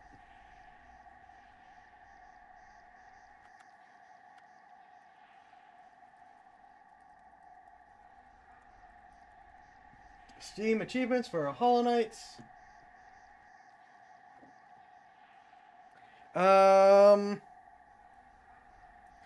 In order, 77% of people have charmed. Acquire your first charm. There's a separate achievement for killing Nailsmith. I'm good. 71% for defeating the False Knight. 63% for defeating Hornet and Greenpath. 49% for open half of Hollow Nest Stag Stations. 47% for acquire 4 Mask Shards. 47% for Illumination. Defeat the Soulmaster. 46% have defeated the Mantis Lords. 43% have acquired 3 Vessel Fragments. 42% have defeated the Dung Defender. 41% have defeated the Broken Vessel. 39% have acquired half of Hallownest charms. 38% have destroyed Hair of the Beast. 38% have proof of resolve, which is what? The final battle against Hornet. 38% rescue half of the imprisoned grubs. 37% collect 600 essence. 37% destroy one the teacher. 37% complete the trial of the warrior. 37% destroy Lurian the Watcher. 36% acquire a map for each area. 34% complete the trial of the conqueror. 33% defeat the Traitor Lord. 32% open all of the Hallownest Stag stations and discover the Stag Nest. 30% is Obsession, which I know I don't have. I'm on offline, so I can't check at the moment. 30% is Peace. I don't know what that is. 29% collect 1,800 essence. 28% Rivalry. Yeah, that looks like what it should be. So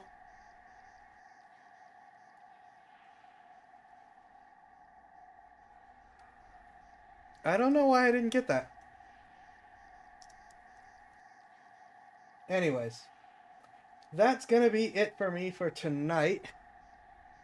Since we are at the limit.